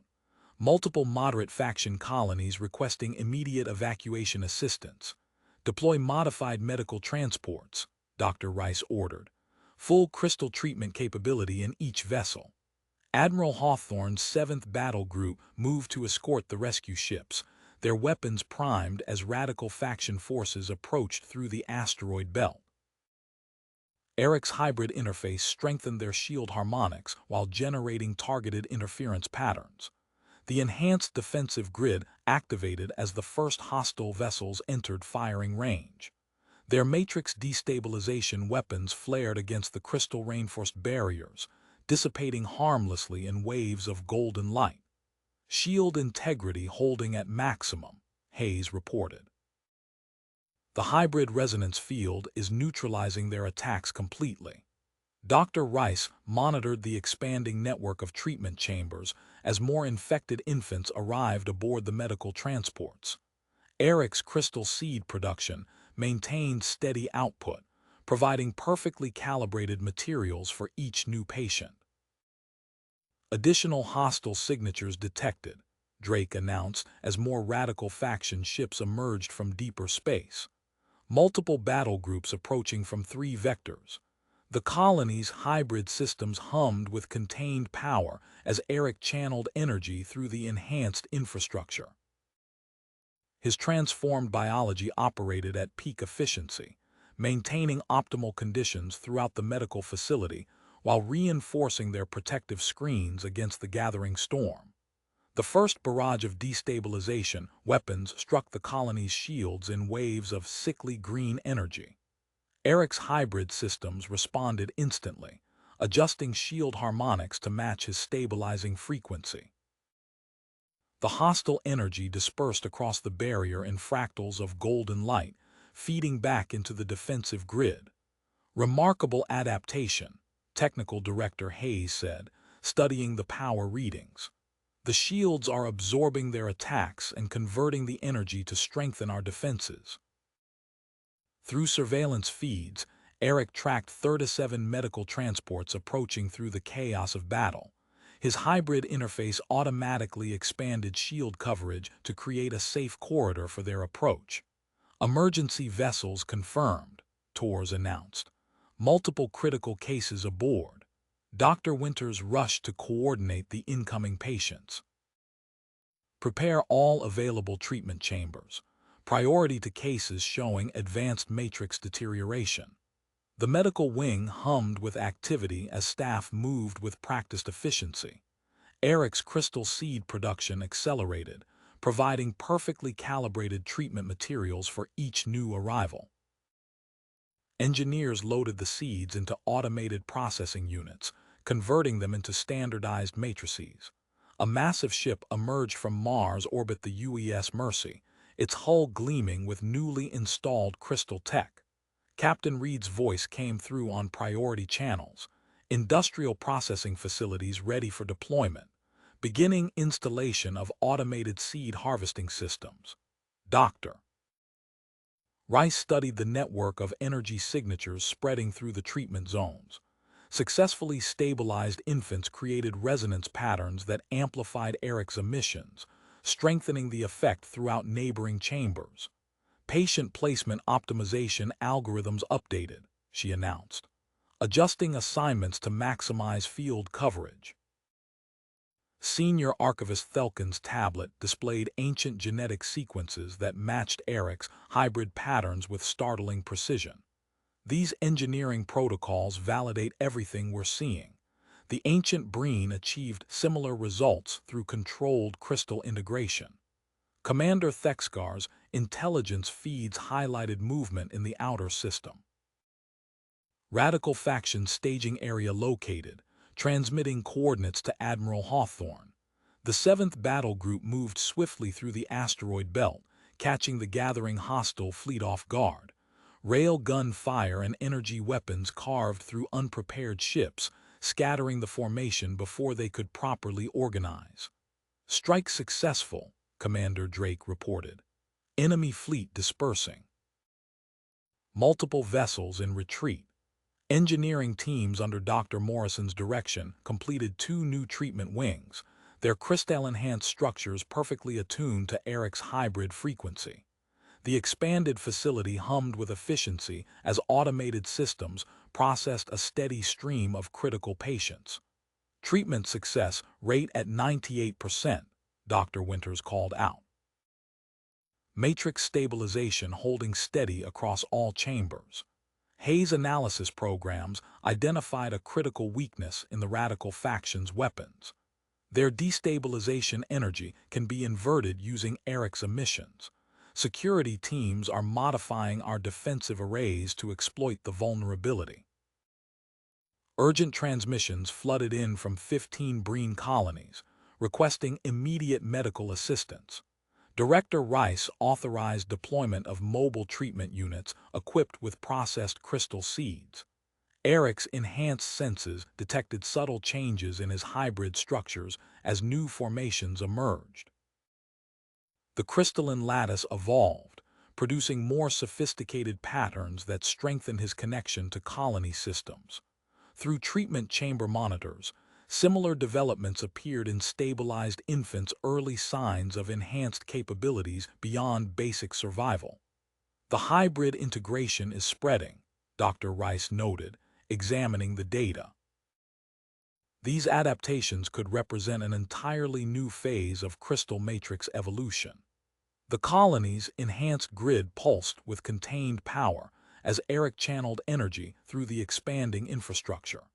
His hybrid systems maintained optimal conditions throughout the medical complex, while scanning for the next wave of radical faction ships moving through deep space. Multiple contacts approaching, Drake announced, tracking the hostile fleet. 4 deployed vessels including 3 heavy dreadnoughts. Colonel Richard Blackwood strode into the command center, his uniform bearing the insignia of Mars Defense Operations. He moved directly to the tactical display, studying the incoming threat vectors. Integrate hybrid crystal nodes throughout the defensive grid. Full spectrum coverage. Technical Director Hayes' fingers flew across control interfaces as she implemented the new defense system. Crystal formations emerged across the colony's outer perimeter, pulsing with golden light as they synchronized with Eric's emissions. Through the colony's enhanced sensors, Eric detected unusual changes in his tissue structure. His hybrid biology achieved perfect synchronization with the surrounding systems, maintaining optimal output without conscious effort. The newfound efficiency allowed him to focus his awareness on developing applications for the unique capabilities. "Sir," Dr. Rice called out, studying data from the primary monitoring station.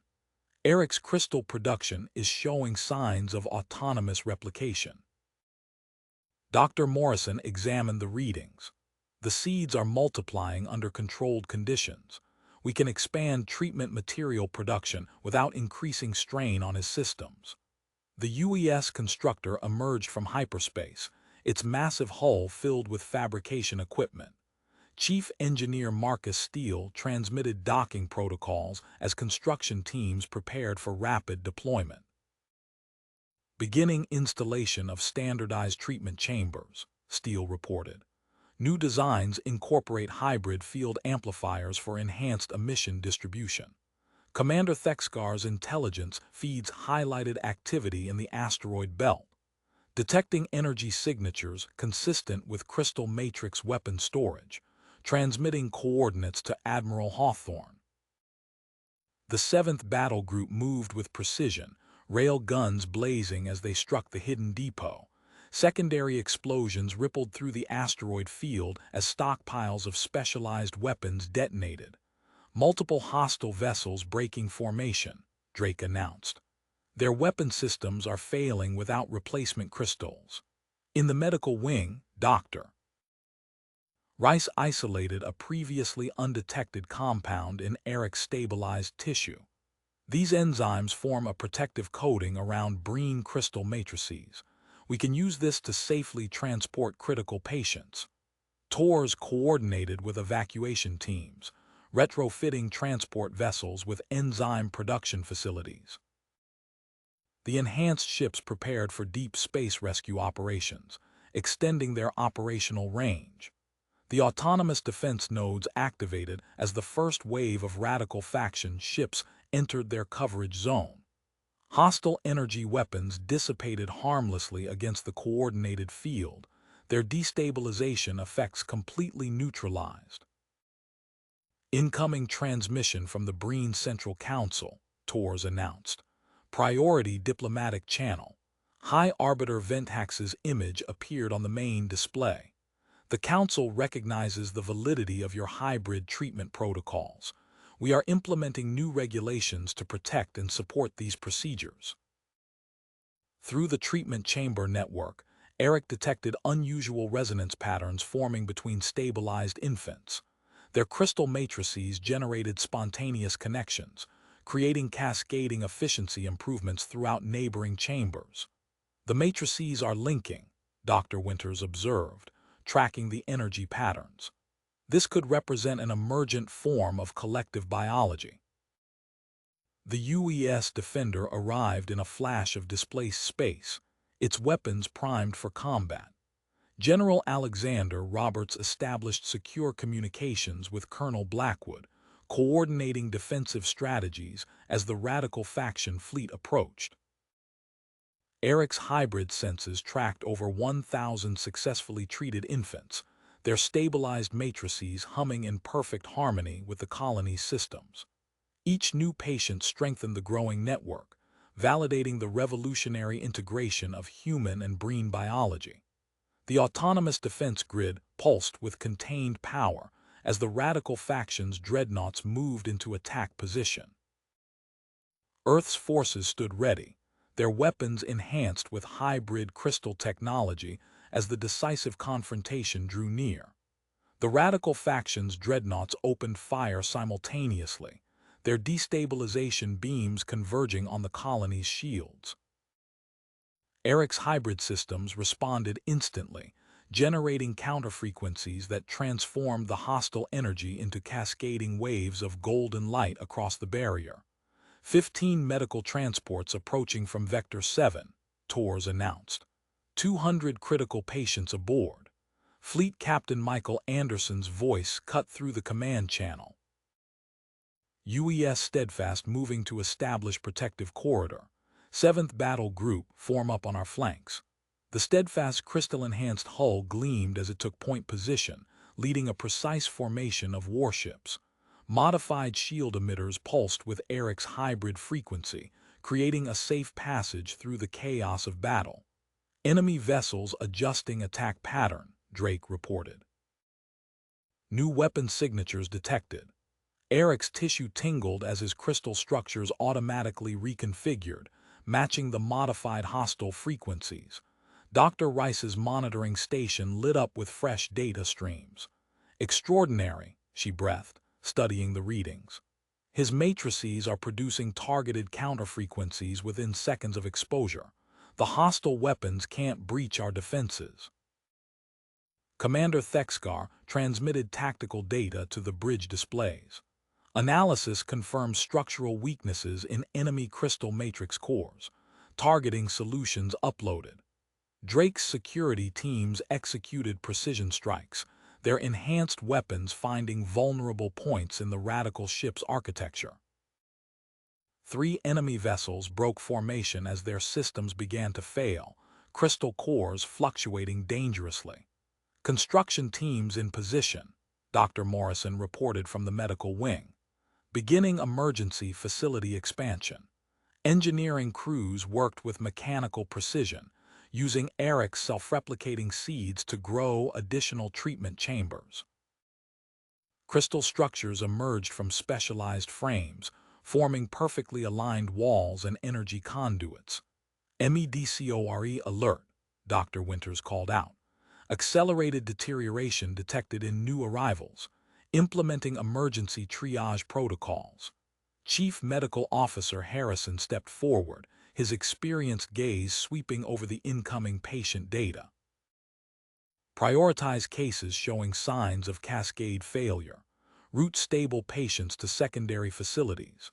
The expanded treatment network hummed as Eric's hybrid emissions flowed through optimized distribution channels. His crystal production maintained peak output, supplying materials for the growing medical complex while powering the colony's defenses. 3 Breen battlecruisers breaking formation, Commander Drake announced. They're signaling surrender to moderate faction forces.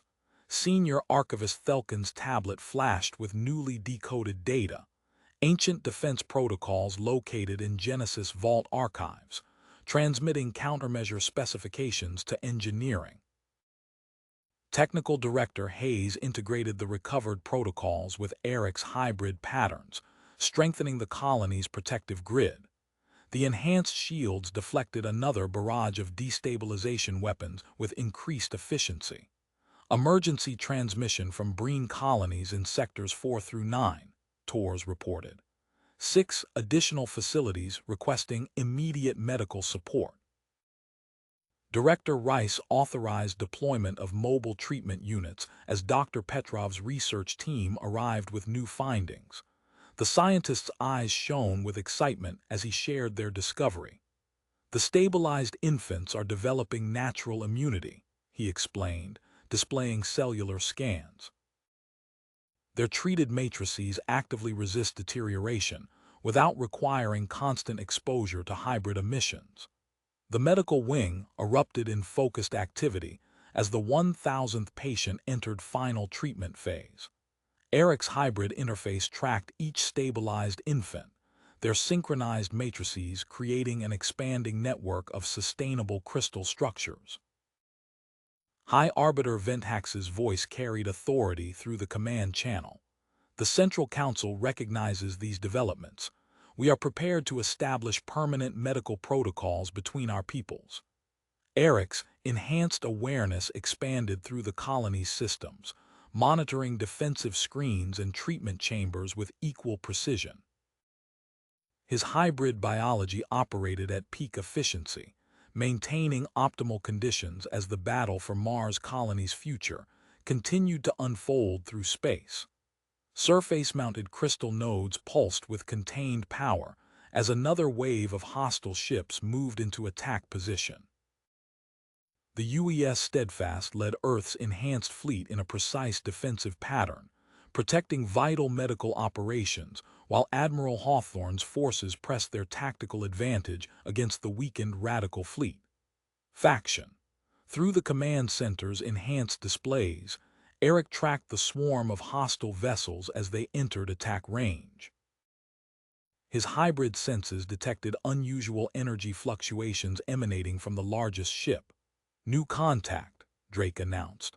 Dreadnought-class vessel designation, Crystal Purifier confirmed. Total hostile count now at 60 warships. Dr. Morrison's voice cut through the tactical chatter. Eric's tissue samples are showing unprecedented changes. The crystal matrices have achieved complete autonomy.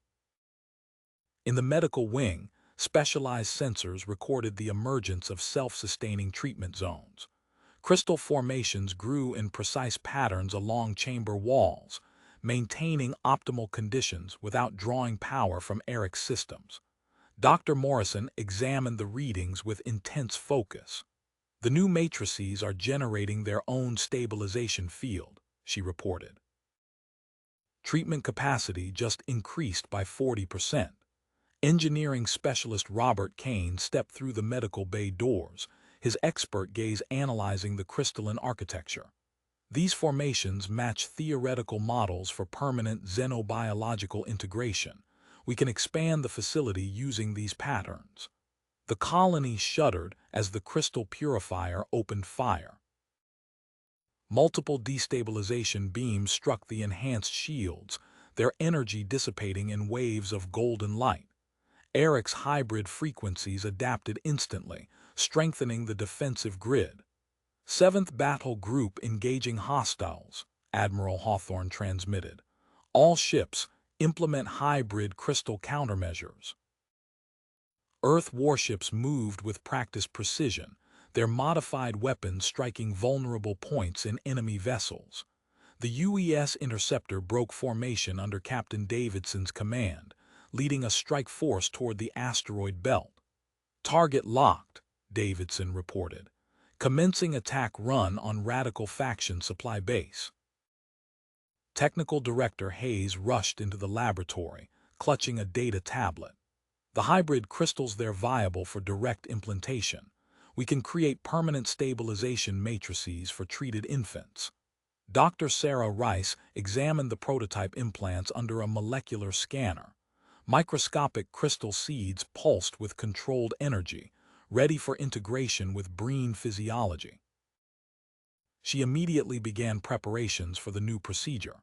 Through the colony's sensor network, Eric detected the destruction of the Radical Faction's forward base. The interceptor's precision strikes eliminated their crystal matrix weapon stockpiles, forcing multiple enemy ships to disengage. "Energy reserves at maximum capacity," Chief Engineer Marcus reported.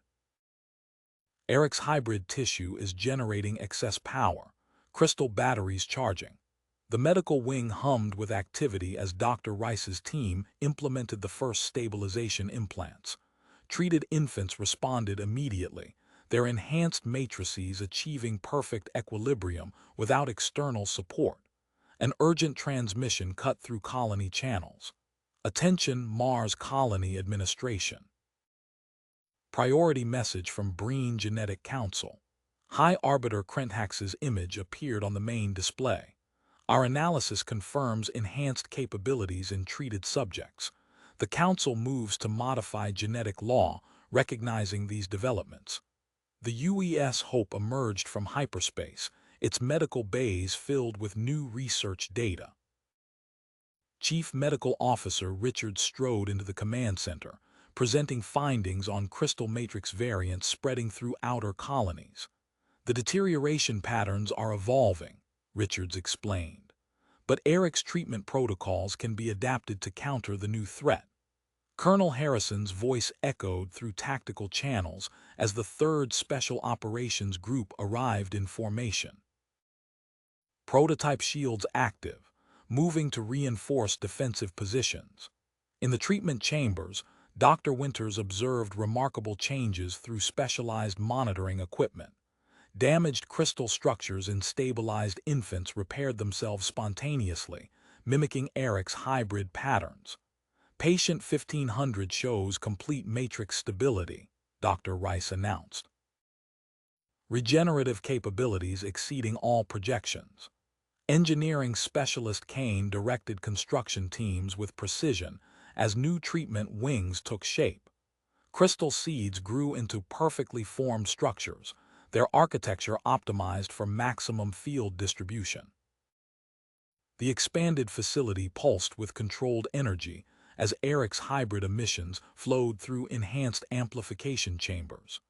Commander Thexgar's tactical display highlighted enemy vessels regrouping at the edge of sensor range. The Radical Faction prepared to launch another assault as Earth's enhanced fleet moved to protect the growing medical complex at Mars Colony. Eric's hybrid awareness expanded through the newly completed treatment wings, monitoring thousands of stabilized matrices working in perfect harmony. The colony's defensive grid strengthened as more crystal nodes activated, ready to meet the coming attack with advanced human Breen technology. Eric's hybrid systems detected the approach of Chief Engineer Marcus Steele's maintenance team before they reached the primary medical wing. Through the colony's enhanced sensors, he tracked their precise movements as they installed the final set of amplification nodes along the treatment chamber walls. "Node network calibration complete," Steele reported, checking readings on his diagnostic tablet. "Crystal resonance patterns stable across all sectors." The new amplification system hummed to life, creating a web of interconnected energy fields throughout the facility. Eric felt the immediate reduction in demand on his hybrid tissue as the network assumed primary support functions for the treated patients. "Energy load decreasing," Dr. Morrison confirmed from her monitoring station. Eric's systems showing 60% reduction in power consumption. The UES Sovereign emerged from hyperspace above Mars, its enhanced hull gleaming under the distant sunlight. Brigadier General David Armstrong's voice carried authority through the command channel. "Crystal Matrix Defense Squadron moving into position," Armstrong transmitted. "Deploying advanced shield generators on designated coordinates." Multiple defense platforms activated around the colony's perimeter, each incorporating elements of Eric's hybrid technology. The overlapping fields created a multi-layered barrier that rippled with controlled energy.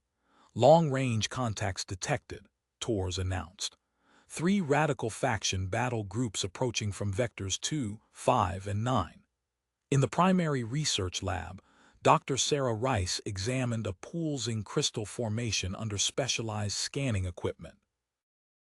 The artificial matrix, cultivated from Eric's transformed tissue, maintained perfect stability without direct connection to his energy field.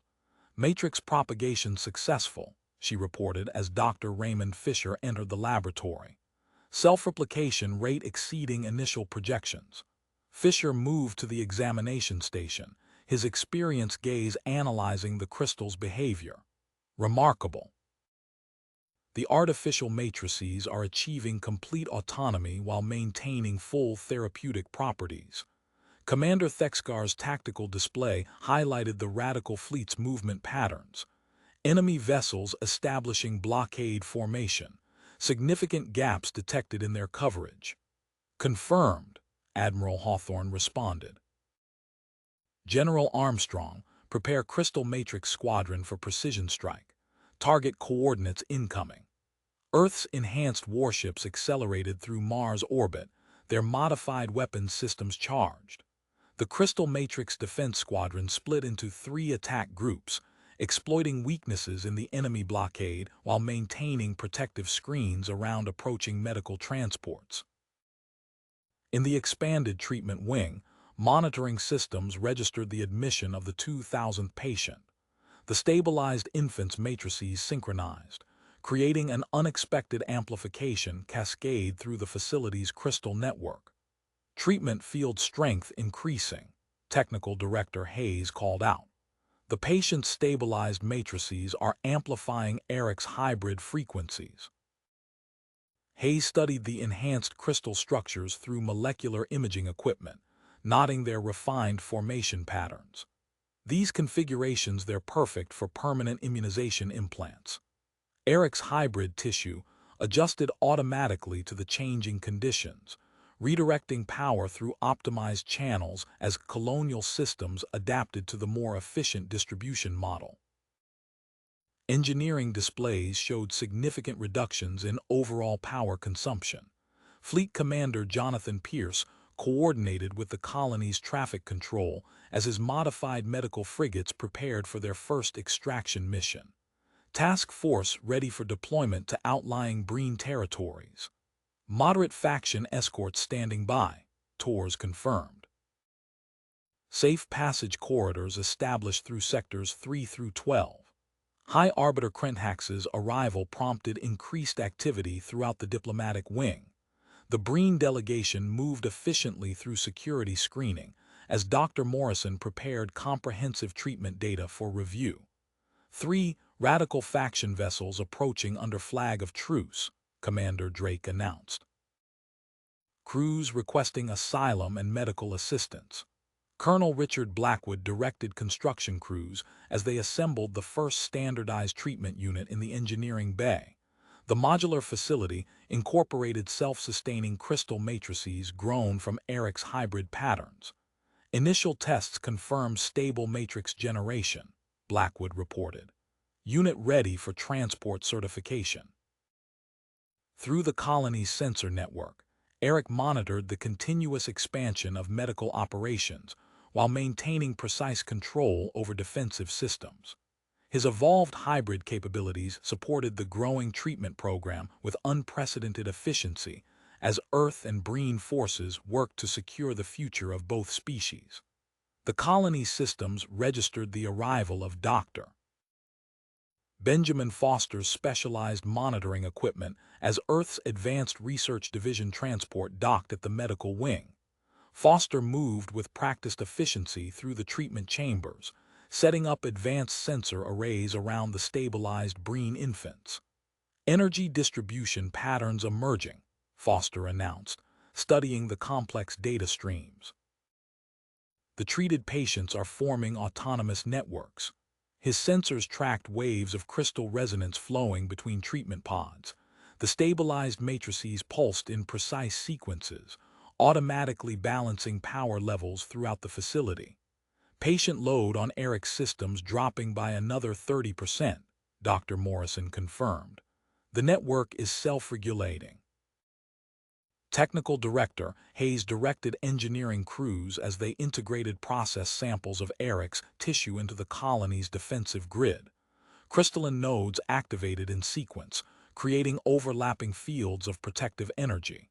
Shield harmonics synchronized, Hayes reported, implementing multi-layer configuration. The defense grid hummed as new barrier frequencies came online. Through the colony's sensor network, Eric detected 5 radical faction dreadnoughts emerging from hyperspace, accompanied by their escort fleet. 20 support vessels confirmed, Commander Drake transmitted. Enemy weapons charging. Captain Marcus Reynolds' voice cut through the tactical channel as the UES Guardian led the 12th Crystal Defense Squadron into formation. Deploying modified shield generators, all ships activate hybrid frequency scanners. Commander Thexgar's intelligence feeds highlighted unusual energy signatures from the approaching vessels. New weapon type detected. Crystal matrix disruptors targeted at Eric's frequency bands. Defensive screen established, Reynolds responded. Guardian sensors locked on hostile munitions. The Radical faction fleet opened fire, launching salvos of specialized crystals designed to destabilize Eric's hybrid emissions. Reynolds' squadron moved with calculated precision, their modified shields intercepting and neutralizing the attacks before they could reach the colony. In the expanding medical complex, Chief Engineer Kane supervised construction crews as they completed the 4th additional treatment wing. Self-replicating matrices grew along carefully planned pathways, forming autonomous healing zones throughout the new structures. Treatment capacity now at 3,000, Kane announced as 15 medical transports approached from the outer colonies. All new wings operating at optimal efficiency. Dr. Sarah Rice analyzed readings from Eric's latest tissue samples as her specialized nutrient solution flowed through his support systems. Hybrid metabolism stabilizing. Crystal seed production increased by 40%. The medical wing's central display updated as patient number 3000 received successful matrix stabilization. Dr. Rice's team recorded detailed data as the infant's crystal structure achieved perfect equilibrium. Commander Thomas Sullivan coordinated with Breen engineering crews as they assembled standardized treatment units in moderate faction territory. Forward Medical Station Alpha nearing completion. Hybrid crystal components functioning within specified parameters. Dr. Viktor Petrov calibrated the final sensors in his new analysis laboratory, specialized equipment recording every aspect of Eric's hybrid emissions. Matrix stabilization mechanics becoming clear, new treatment protocols ready for implementation. The colony shuddered as radical faction forces launched their crystal matrix disruption weapons. Captain Reynolds' squadron moved to intercept, their enhanced shields creating a web of defensive energy. Hostile munitions neutralized, Reynolds transmitted. 2 enemy vessels breaking formation. The defecting ships transmitted surrender codes as they approached the colony's perimeter. Dr. Winters observed the initial results of his crystal matrix vaccine trials through specialized monitoring equipment. Preventive treatment showing 98% effectiveness, he reported to the gathered medical team. Deterioration completely blocked in test subjects. Technical Director Hayes' new hybrid reactor design powered up, crystal matrices pulsing with controlled energy as they channeled Eric's enhanced frequencies. The colony's power grid stabilized under the improved distribution system, ready to meet the growing demands of its expanding operations. Through the medical facility's sensor network, Eric monitored the continuous flow of patients as treatment operations expanded. His hybrid systems adapted to the reduced load, maintaining optimal support for the self-organizing matrix network that now sustained thousands of stabilized lives. Breen infants. The autonomous matrix network surged with new activity as Dr. Sarah Rice made an unexpected discovery at her research station. "Dr. Morrison, you need to see this," she called out, adjusting her scanner's focus on a modified treatment pod. The crystal seeds from Eric's hybrid tissue had initiated direct energy transfer with the Breen medical equipment, creating a self-sustaining therapeutic field. Morrison studied the readings. The pod is maintaining optimal conditions without drawing power from Eric's systems. This changes everything. Within hours, engineering teams under Dr. Morrison's direction began retrofitting treatment chambers with the enhanced technology. The modified pods hummed with stable energy as crystal matrices replicated themselves through the Breen equipment. Production Facility 3 coming online, Chief Engineer Kane announced. Assembly lines ready for mass fabrication of enhanced treatment units. The tactical center erupted with activity as Admiral Hawthorne's sensor grid detected new threats. Multiple hyperspace signatures near Saturn, Lieutenant Torres reported. 7 dreadnoughts, 30 support vessels confirmed. Commander Drake activated emergency protocols from his command station. All shield generators to maximum power. Crystal Matrix Defense Grid online. Through his enhanced connection to colony systems, Eric detected the radical faction vessel's specialized weapons, each equipped with matrix destabilization technology. The incoming fleet's energy signatures pulsed with dangerous frequencies designed to disrupt his hybrid crystals. Technical Director Hayes worked rapidly at his console as the new hybrid crystal command center powered up. Crystalline interfaces spread across control surfaces, creating direct neural links to Eric's consciousness. Command and control integration complete, Hayes reported. Power distribution optimized across all sectors. The facility's efficiency improvements came just in time as 6 medical transports dropped out of hyperspace, their holds filled with critical patients.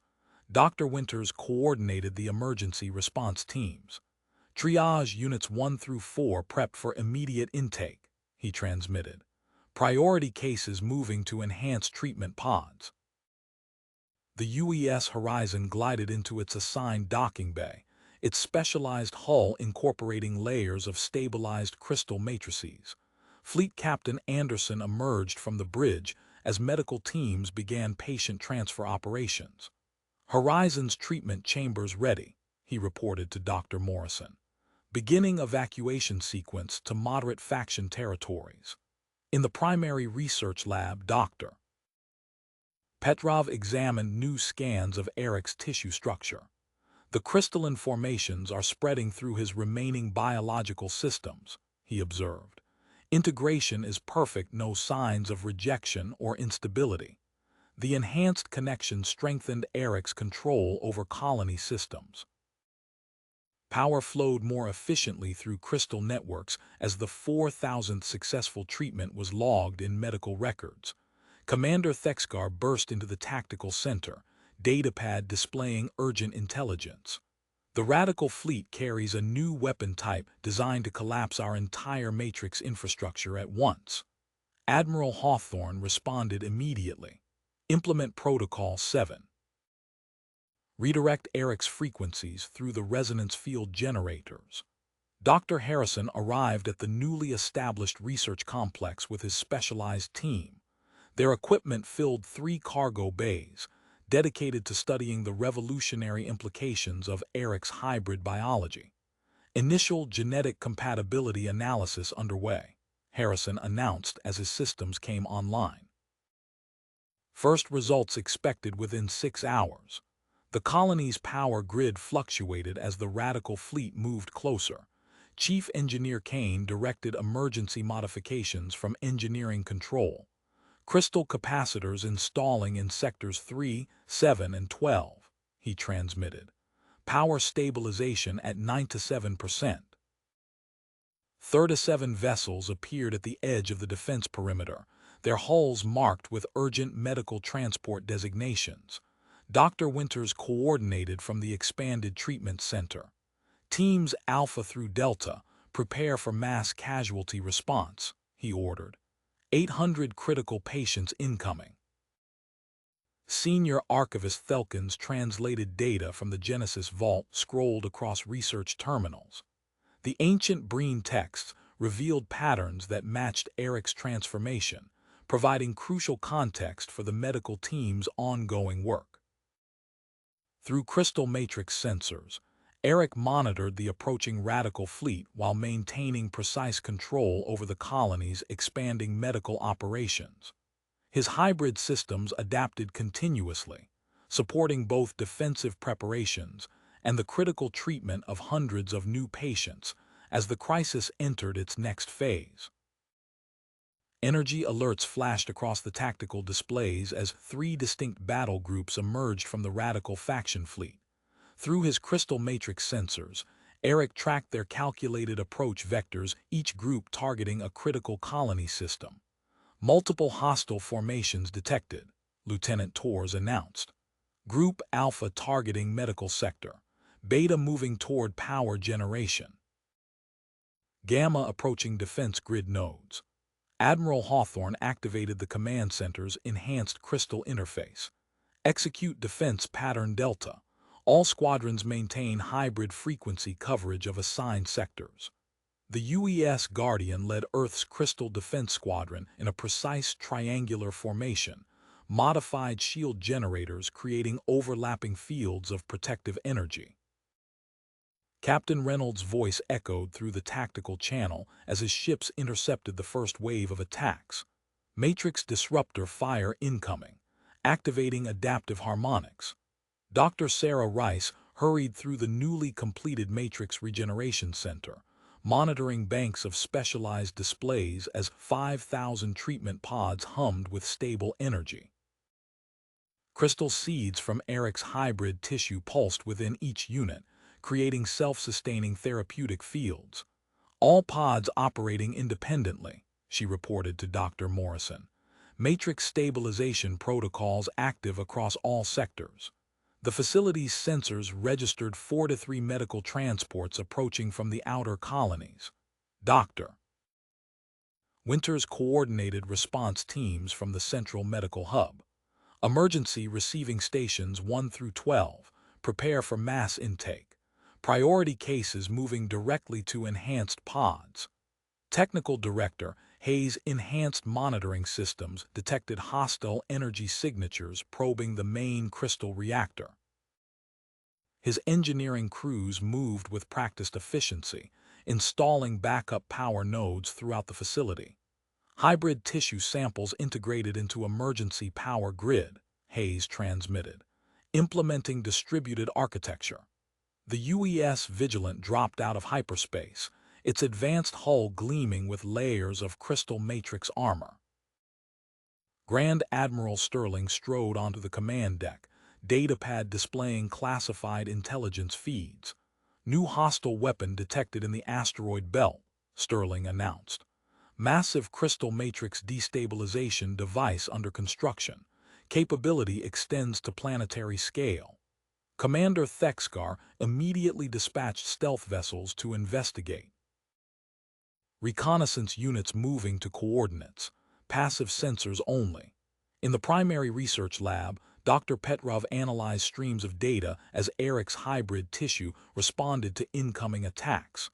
Crystal structures automatically generated new defensive frequencies, countering each variant of the Radical faction's weapons. Adaptive response time down to 2-3 seconds, Petrov noted. Complete spectrum coverage achieved. Colonel Foster directed construction crews as they positioned automated defense platforms around the colony perimeter. 20 satellite units activated in sequence, creating interlocking fields of protective energy derived from Eric's hybrid emissions. Defense grid expansion complete, Foster reported. All platforms synchronized with main crystal matrix. The colony shuddered under concentrated enemy fire. Chief Engineer Kane activated the emergency medical evacuation system, hybrid crystal transporters humming as they relocated vulnerable patients. 300 critical cases moved to secure chambers, Kane transmitted. Transport crystal matrices maintaining optimal stability. Dr. Harrison's research team worked rapidly in their specialized laboratory as synthesis equipment processed samples of Eric's tissue. Initial batches of permanent crystal matrix stabilizers showed promising results in early trials. Compound synthesis successful, Harrison announced. Beginning expanded testing protocols. Senior Archivist Thelkins translated data from the Genesis Vault, provided crucial insights for Technical Director Hayes' shield modifications. Enhanced barrier frequencies deflected waves of hostile fire as radical faction vessels pressed their attack. Through the colony's sensor network, Eric detected signs of accelerated deterioration among incoming patients. Dr.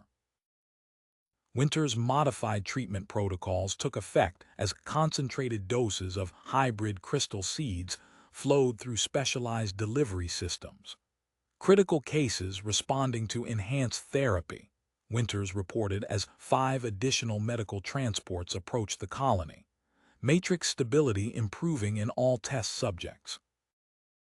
The tactical centers displays tracked waves of enemy fire impacting the enhanced defensive screens as the battle for Mars colony entered a new phase.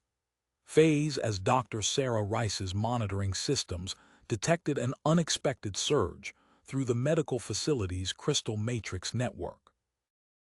The treated Breen infant stabilized matrices had begun resonating in harmony, creating an amplification effect that strengthened Eric's hybrid emissions throughout the complex. These readings are extraordinary, Dr. Rice called out, adjusting her scanner displays. The network effect is boosting treatment efficiency by 300%. We can process new patients at triple our previous rate. The enhanced capabilities arrived at a crucial moment as Admiral Hawthorne coordinated the strike against the radical faction's asteroid belt facility. Captain Reynolds guided the UES Guardian through a precise attack vector, leading Earth's Crystal Defense Squadron toward the partially constructed superweapon. Target locked, Reynolds transmitted. Executing precision strike on matrix destabilization device. The Guardian's enhanced weapons found their mark. Brilliant energy cascaded through the asteroid belt as the radical faction's superweapon collapsed in on itself. Within minutes, 5 enemy vessels broke formation and transmitted surrender protocols. In the colony's engineering hub, Technical Director Hayes monitored the final power readings as his team activated the new hybrid crystal core. Crystal formations derived from Eric's tissue pulsed with stable energy, feeding both medical and defensive systems while generating protective fields that neutralized incoming hostile fire. Power core operating at optimal efficiency, Hayes reported. Matrix defense field active across all sectors. Chief Engineer Kane directed construction crews through the expanded underground facilities. Self-replicating crystal structures grew along specified paths, forming treatment chambers that gleamed with internal light. Complex 3 nearing completion.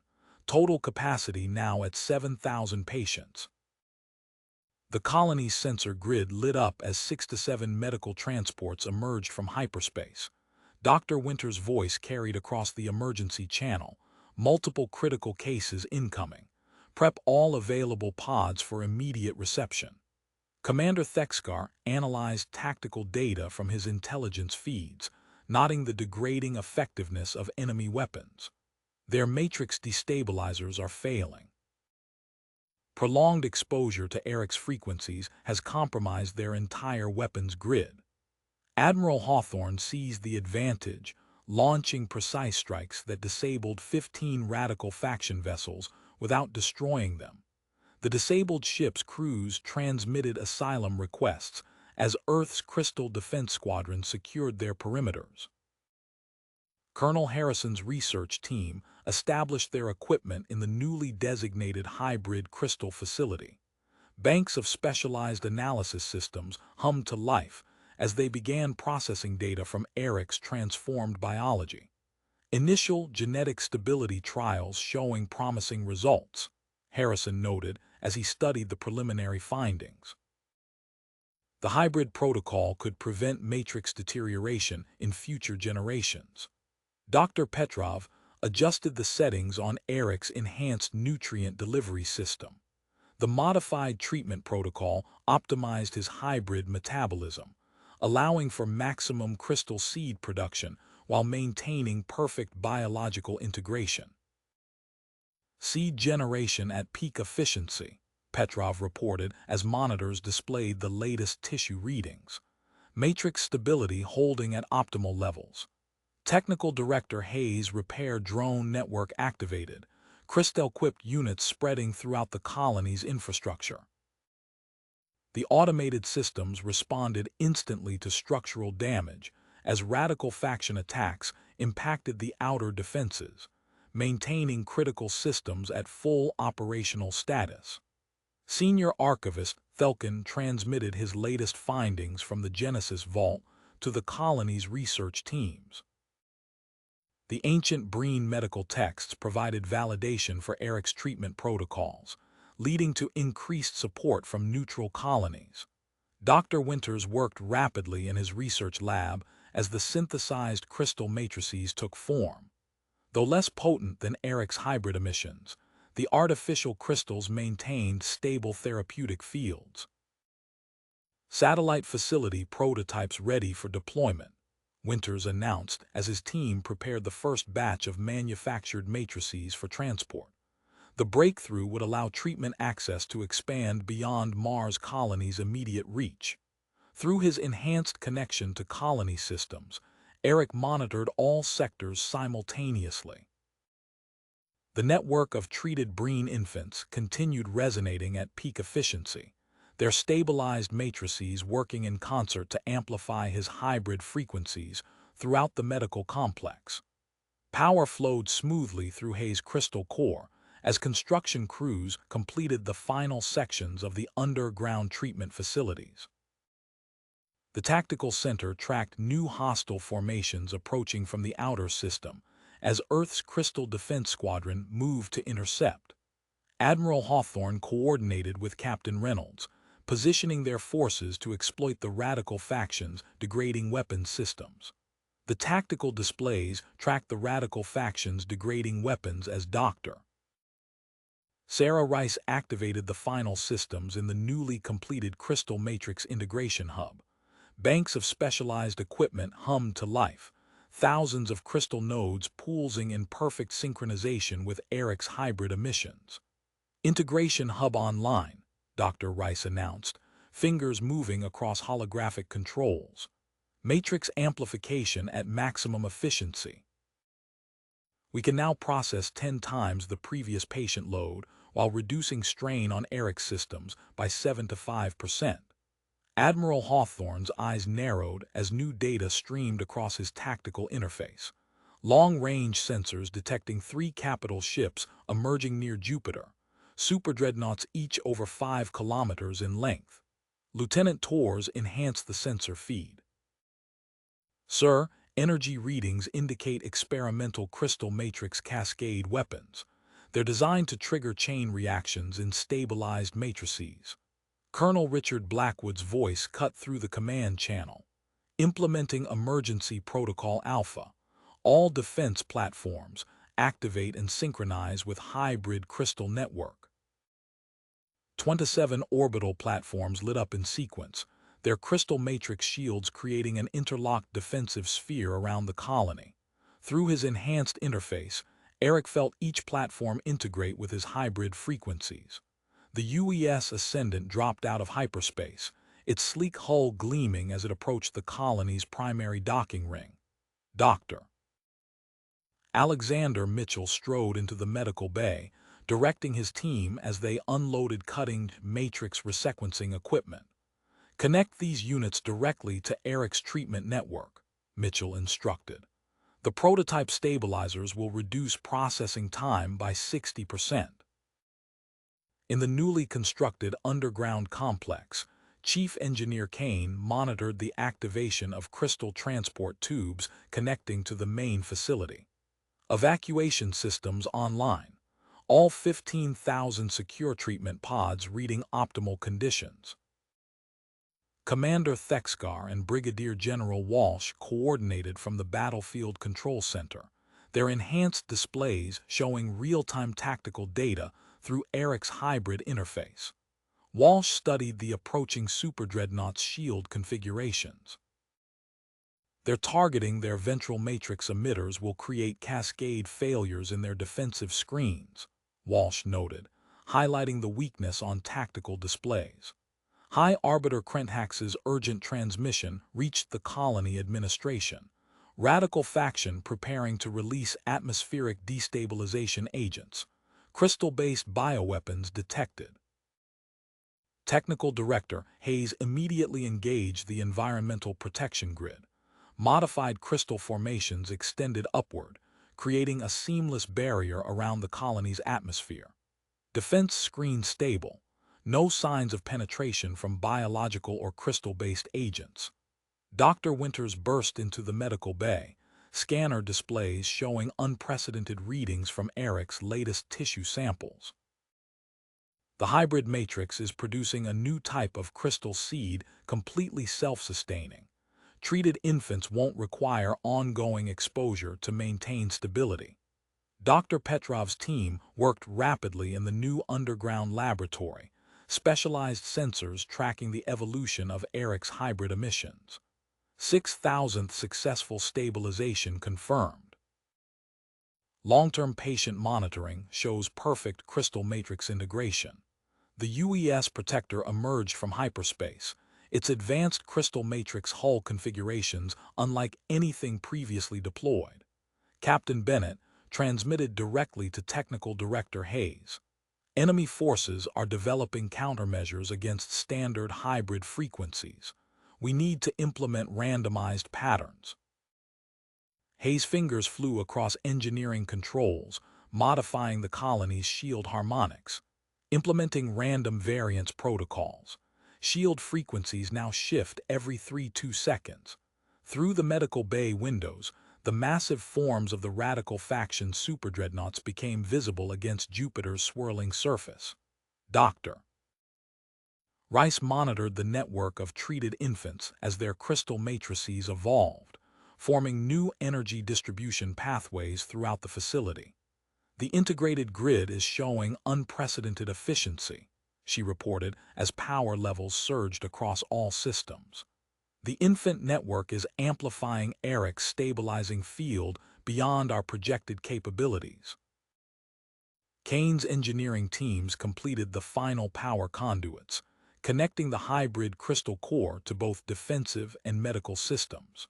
The entire colony complex pulsed with stable energy as the radical faction vessels moved into attack position. The radical faction vessels moved into attack formation as Technical Director Hayes finalized the hybrid crystal control matrix integration. His hands moved across holographic displays, adjusting power flow through the newly installed systems. Integration complete, Hayes announced. Full operational capabilities achieved across all sectors. The colony's infrastructure responded instantly. Eric's enhanced biology interfaced seamlessly with the upgraded systems, his stabilizing influence extending through every chamber and corridor. Treatment pods activated in sequence, their crystal matrices pulsing in perfect synchronization. Dr. Sarah Rice's medical monitors lit up as new emergency signals flooded the detection grid. Multiple transports approaching from Breen space, reading 86 vessels, all broadcasting critical status alerts. She activated the facility's automated triage protocols, directing her teams to their assigned stations. Prepare all underground treatment wings for immediate reception. Priority cases to sectors 7 through 12. Through the command center windows, brilliant flashes marked the arrival of Captain Michael Tor's UES Valiant as it emerged from hyperspace near Mars' southern pole. The sleek vessel dove toward the surface, weapons already tracking the concealed radical faction research facility. Target acquired, Tor's transmitted, commencing precision strike on weapons lab. The Valiant's enhanced crystal matrix cannons fired in sequence. Focused energy beams pierced the facility's camouflage shields, systematically dismantling its research capabilities while preserving critical data cores for retrieval. Chief Engineer Kane monitored the activation of newly installed defensive towers surrounding the colony.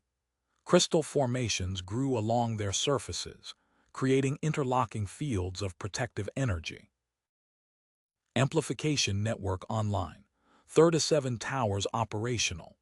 The defensive grid proved its worth moments later as phase-shifted weapons fire from radical faction vessels impacted the shields. Enemy beams scattered harmlessly across the automated defense field as it adjusted to counter their frequencies. In the primary medical bay, Dr. Petrov studied enhanced scanner displays showing Eric's latest tissue analysis. New crystal seed variants detected. Self-replicating capabilities confirmed. Dr. Winters immediately began collecting samples, directing his team to prepare the specialized processing equipment. The improved matrices flowed into waiting containment vessels, ready for immediate deployment to critical patients. The UES constructor's massive form appeared in low orbit, Colonel Davidson's engineering teams already deploying toward designated construction sites. Prefabricated medical stations expanded from compact transit configurations, their hybrid crystal systems initializing as they touched down on liberated territory. Hayes security systems detected unauthorized access attempts throughout the power distribution network. His rapid response protocols activated, rerouting critical systems through redundant crystal reactors. Security breach contained, maintaining stable power to all sectors. Dr. Jonathan Pierce strode through the newly completed Matrix Integration Center, his specialized scanning equipment analyzing successfully treated infants. The children's enhanced resistance to deterioration showed clearly in his readings, confirming their long-term viability. High above, Admiral Hawthorne coordinated the colony's defense as radical faction superdreadnoughts attempted to establish orbital firing positions. The vessel's massive weapons arrays charged with destructive energy, only to have their attacks dissipated by the hybrid crystal shields. Dr. Rice stood at the heart of the Matrix Integration Center, surrounded by banks of advanced treatment chambers.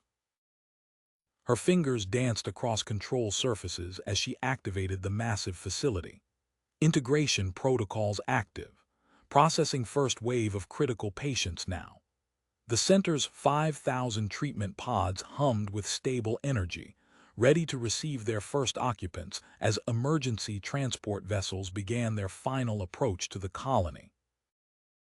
Through it all, Eric's enhanced consciousness flowed through the hybrid systems, maintaining perfect synchronization across the entire complex. Dr. Rice adjusted the medical scanners as Eric's latest test results appeared on her display. Her eyes widened as she processed the unprecedented data streaming across the screen. "Director Hayes, you need to see this," she called out, enhancing the cellular analysis. "Eric's hybrid tissue is producing an entirely new form of matrix seed." Hayes moved to her station, studying the readings. The crystalline structures multiplied rapidly in the sample container, generating stable fields without any external power input. A bank of monitoring equipment tracked as the fields expanded to encompass multiple test samples. Permanent stabilization effects, Dr. Rice noted, transferring the data to the main medical network. These enhanced seeds maintain protective fields indefinitely. Through the command center windows, brilliant flashes lit up the Martian sky as the radical faction's remaining superdreadnoughts engaged the colony's defenses. Admiral Hawthorne's hands moved across tactical displays as he activated Emergency Protocol Omega. All platforms synchronize with hybrid crystal network, he ordered. Maximum power to defensive screens. The orbital defense grid hummed to life, 27 platforms creating interlocked fields of protective energy. Enemy vessels launched salvos of experimental cascade weapons, designed to trigger catastrophic reactions in standard matrix configurations. The enhanced shields held firm, dissipating the attacks harmlessly into space. In the underground complex, Chief Engineer Kane directed his teams as they completed installation of the matrix amplification chamber. The specialized facility's crystalline walls pulsed with energy as technicians activated the main processing systems. Chamber reaching optimal efficiency, Kane reported, monitoring the production metrics. First batch of enhanced seeds ready for distribution. The massive chamber converted Eric's unique crystal formations into stabilized treatment materials at unprecedented rates. Kane's calculations confirmed sufficient output to supply 50 forward medical stations throughout Breen territory. The ground trembled as the UES Defender touched down on the colony's main landing pad. General Alexander Mitchell emerged, leading Earth's Crystal Matrix Response Division into the facility. His specialized troops deployed immediately, establishing defensive positions with hybrid crystal weapons specifically calibrated to target radical faction vulnerabilities. Security breach detected in Power Distribution Node 7, Hayes announced, his fingers flying across engineering controls. Monitoring systems tracked infiltration attempts throughout the infrastructure grid. Activating autonomous regulators. Crystal matrix regulators activated throughout the power network, automatically rerouting critical systems through protected channels. The radical faction's sabotage attempts failed as backup power flows maintained stable operation of all colony systems. Commander Thexgar coordinated with Colonel Davidson in the security center, studying enhanced sensor readings. The hybrid crystal detection grid identified multiple cloaked vessels attempting to approach the colony's perimeter. Hostile boarding craft at Vector 307, Davidson reported, targeting data flowing through tactical displays. Crystal matrix destabilization devices detected aboard. Defense turrets tracked the incoming threats, neutralizing them before they could breach the colony's protective screens. Dr. Winters directed emergency medical teams as waves of transport vessels arrived carrying critical patients. All treatment pods online, he announced, implementing enhanced triage protocols, directing priority cases to sectors utilizing Eric's stabilization fields. In the Matrix Integration Center, Dr. Petrov's team completed installation of the new nutrient delivery system. The advanced equipment interfaced directly with Eric's hybrid biology, optimizing his crystal seed production while maintaining peak physical condition. Senior Archivist Thelkin's voice came through the communication network as he transmitted his findings from the Genesis Vault. Ancient Breen records validated the effectiveness of Eric's hybrid treatment protocols, providing crucial historical precedent for the program's expansion. The newly constructed Crystal Matrix Analysis Facility, powered up as Chief Medical Officer Richards, initiated comprehensive studies of successfully treated infants. Banks of specialized equipment documented the permanent benefits of enhanced stabilization fields, while generating improved treatment protocols for future generations. Through his connection to colony systems, Eric felt the expanded network of medical facilities operating at maximum efficiency. His enhanced seeds flowed through the distribution system, bringing sustainable treatment options to increasing numbers of Breen children.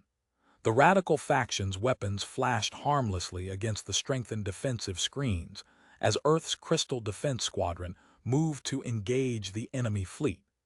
Hayes monitored the integrated systems as power continued flowing smoothly through all sectors. The colony's hybrid crystal technology evolved rapidly, driven by the unprecedented advances in Eric's transformed biology. Treatment pods processed incoming patients without interruption, while defense platforms maintained their protective coverage against the ongoing assault. Commander Thexgar's tactical displays tracked new enemy formations approaching from the outer system as Dr. Rice activated another bank of specialized medical equipment. Through it all, Eric's stable energy signature resonated throughout the colony's infrastructure, maintaining perfect synchronization between defensive, medical, and power distribution systems. A new alert flashed across Hayes' primary display, drawing his attention to unprecedented readings from the Matrix Integration Center. Integration chamber achieving full resonance, Hayes announced, studying the rapidly changing data. Eric's hybrid matrices have reached maturity threshold. Dr. Rice moved quickly through the medical bay, her instruments tracking waves of stable energy emanating from Eric's transformed tissue. The crystal formations pulsed with sustained luminescence, generating protective fields that spread through adjacent treatment zones without any external power input. Permanent stabilization confirmed, she reported, documenting the breakthrough. These fields maintain full effectiveness independent of Eric's direct presence. The UES Genesis appeared in orbit, its massive profile casting shadows across the Martian surface. Fleet Commander Christopher Anderson's voice came through the command channel as his specialized medical vessel moved into position. Mars Colony Control, initiating emergency evacuation protocols. Medical bays standing by to receive critical patients from the Centauri colonies. Admiral Hawthorne activated tactical overlays showing radical faction positions throughout the system. All strike groups execute Operation Sunbreak, target enemy command centers using hybrid matrix protocols. The colony's enhanced weapons struck with surgical precision. Crystal-tipped munitions bypassed conventional shields, disrupting critical systems while preserving vital intelligence data. 3 radical faction command vessels surrendered in rapid succession as their matrix weapons failed against the improved defenses. In the underground complex, Dr. Winters directed his teams through the newly completed Genesis treatment complex. Banks of advanced pods lined multiple treatment wings, their hybrid matrices maintaining stable fields throughout the massive facility. Current processing capacity 20,000, he noted, monitoring the automated systems. All stabilization fields operating at peak efficiency. Chief Engineer Kane's voice carried through the facility's communication network. Primary Matrix Hub online. Production systems achieving maximum throughput. The hub's processing centers hummed with controlled power as they converted Eric's enhanced seeds into standardized treatment materials. Automated fabrication systems assembled stabilized components for distribution across the expanding medical network. Commander Thexgar coordinated with Colonel Harrison's Special Operations Team as they approached their target hidden in Saturn's rings. The Radical Faction's research facility lay exposed, its stealth systems unable to hide from hybrid crystal sensors. Breaching charges set, Harrison transmitted, initiating precision strike on primary data cores. The facility's defenses crumbled under targeted attacks. Special operations teams moved swiftly through secured sections, retrieving critical research data about matrix weapon configurations. The intelligence would enable complete neutralization of destabilization threats. Dr. Petrov worked rapidly in his laboratory as artificial matrices formed in controlled growth chambers. The synthesized crystals perfectly matched Eric's hybrid patterns, creating standardized components for mass production. Replication protocols verified, he announced, transferring his findings to the colony's research network. Beginning automated manufacturing sequence. High Arbiter Krenthak stood with Dr. Rice in the newly established Joint Medical Council chamber. Representatives from moderate Breen factions gathered around displays showing treatment data from successfully stabilized patients. The Council recognizes this breakthrough, Krenthak stated, reviewing the perfect survival rates. Implementation of standardized protocols will proceed immediately across all participating territories. Through his connection to the colony systems, Eric monitored the expanding network of treatment centers.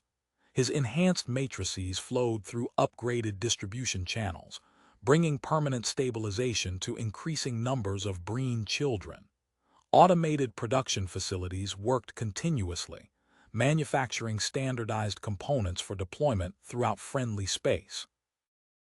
The Advanced Matrix Processing Center activated its primary fabrication systems as Chief Engineer Kane's team completed final calibrations.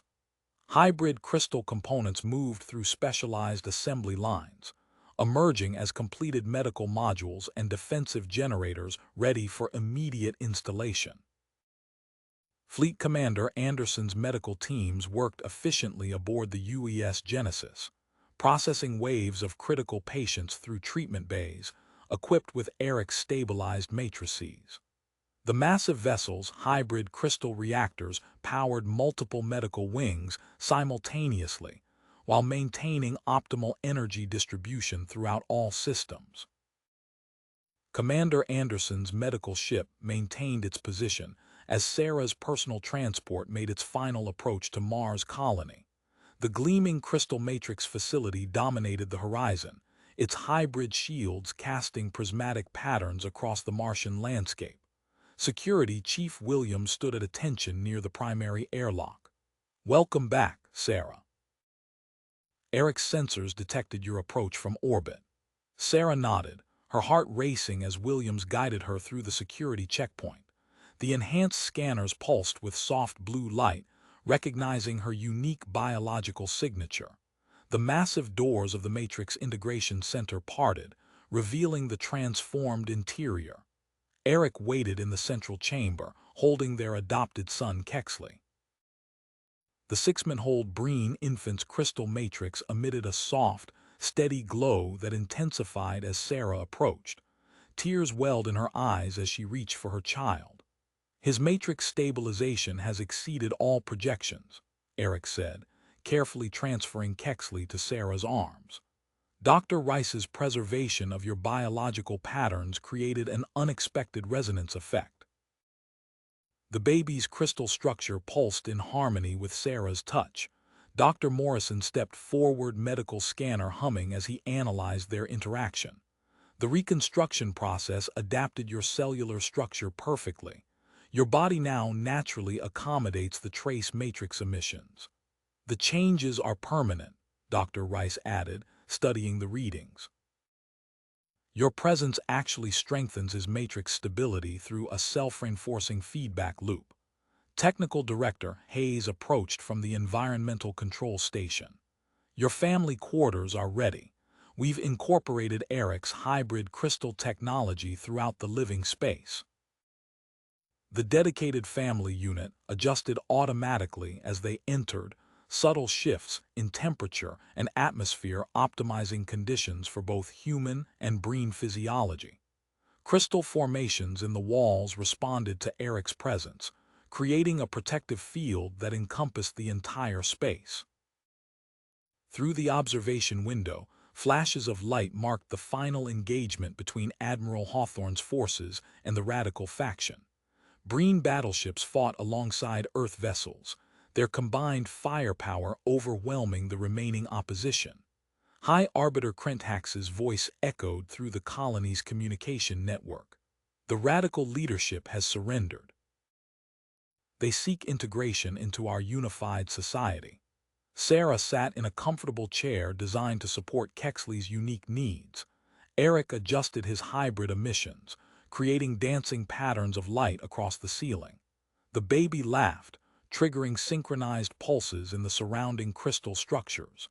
Each burst of joy manifested as ripples of colored light throughout the room. The whole family quarters section is being prepared for the first wave of human breen families, Hayes explained from the doorway.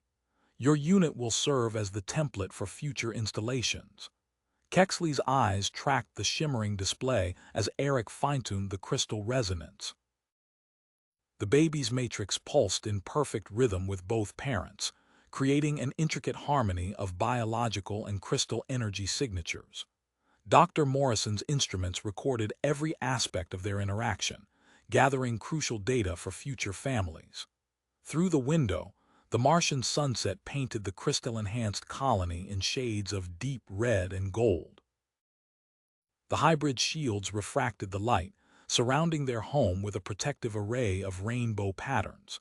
Sarah held Kexley close, feeling the gentle warmth of his stable matrix against her reconstructed body. High Arbiter Krentax is preparing the genetic harmony accord ceremony, Eric said, joining them at the window. Our family will stand as living proof of successful integration. Sarah watched as another transport arrived, carrying the next group of human breen families ready to begin their new lives. The colony's crystal matrix network pulsed with welcome, Eric's hybrid technology ensuring a safe haven for all who followed their path.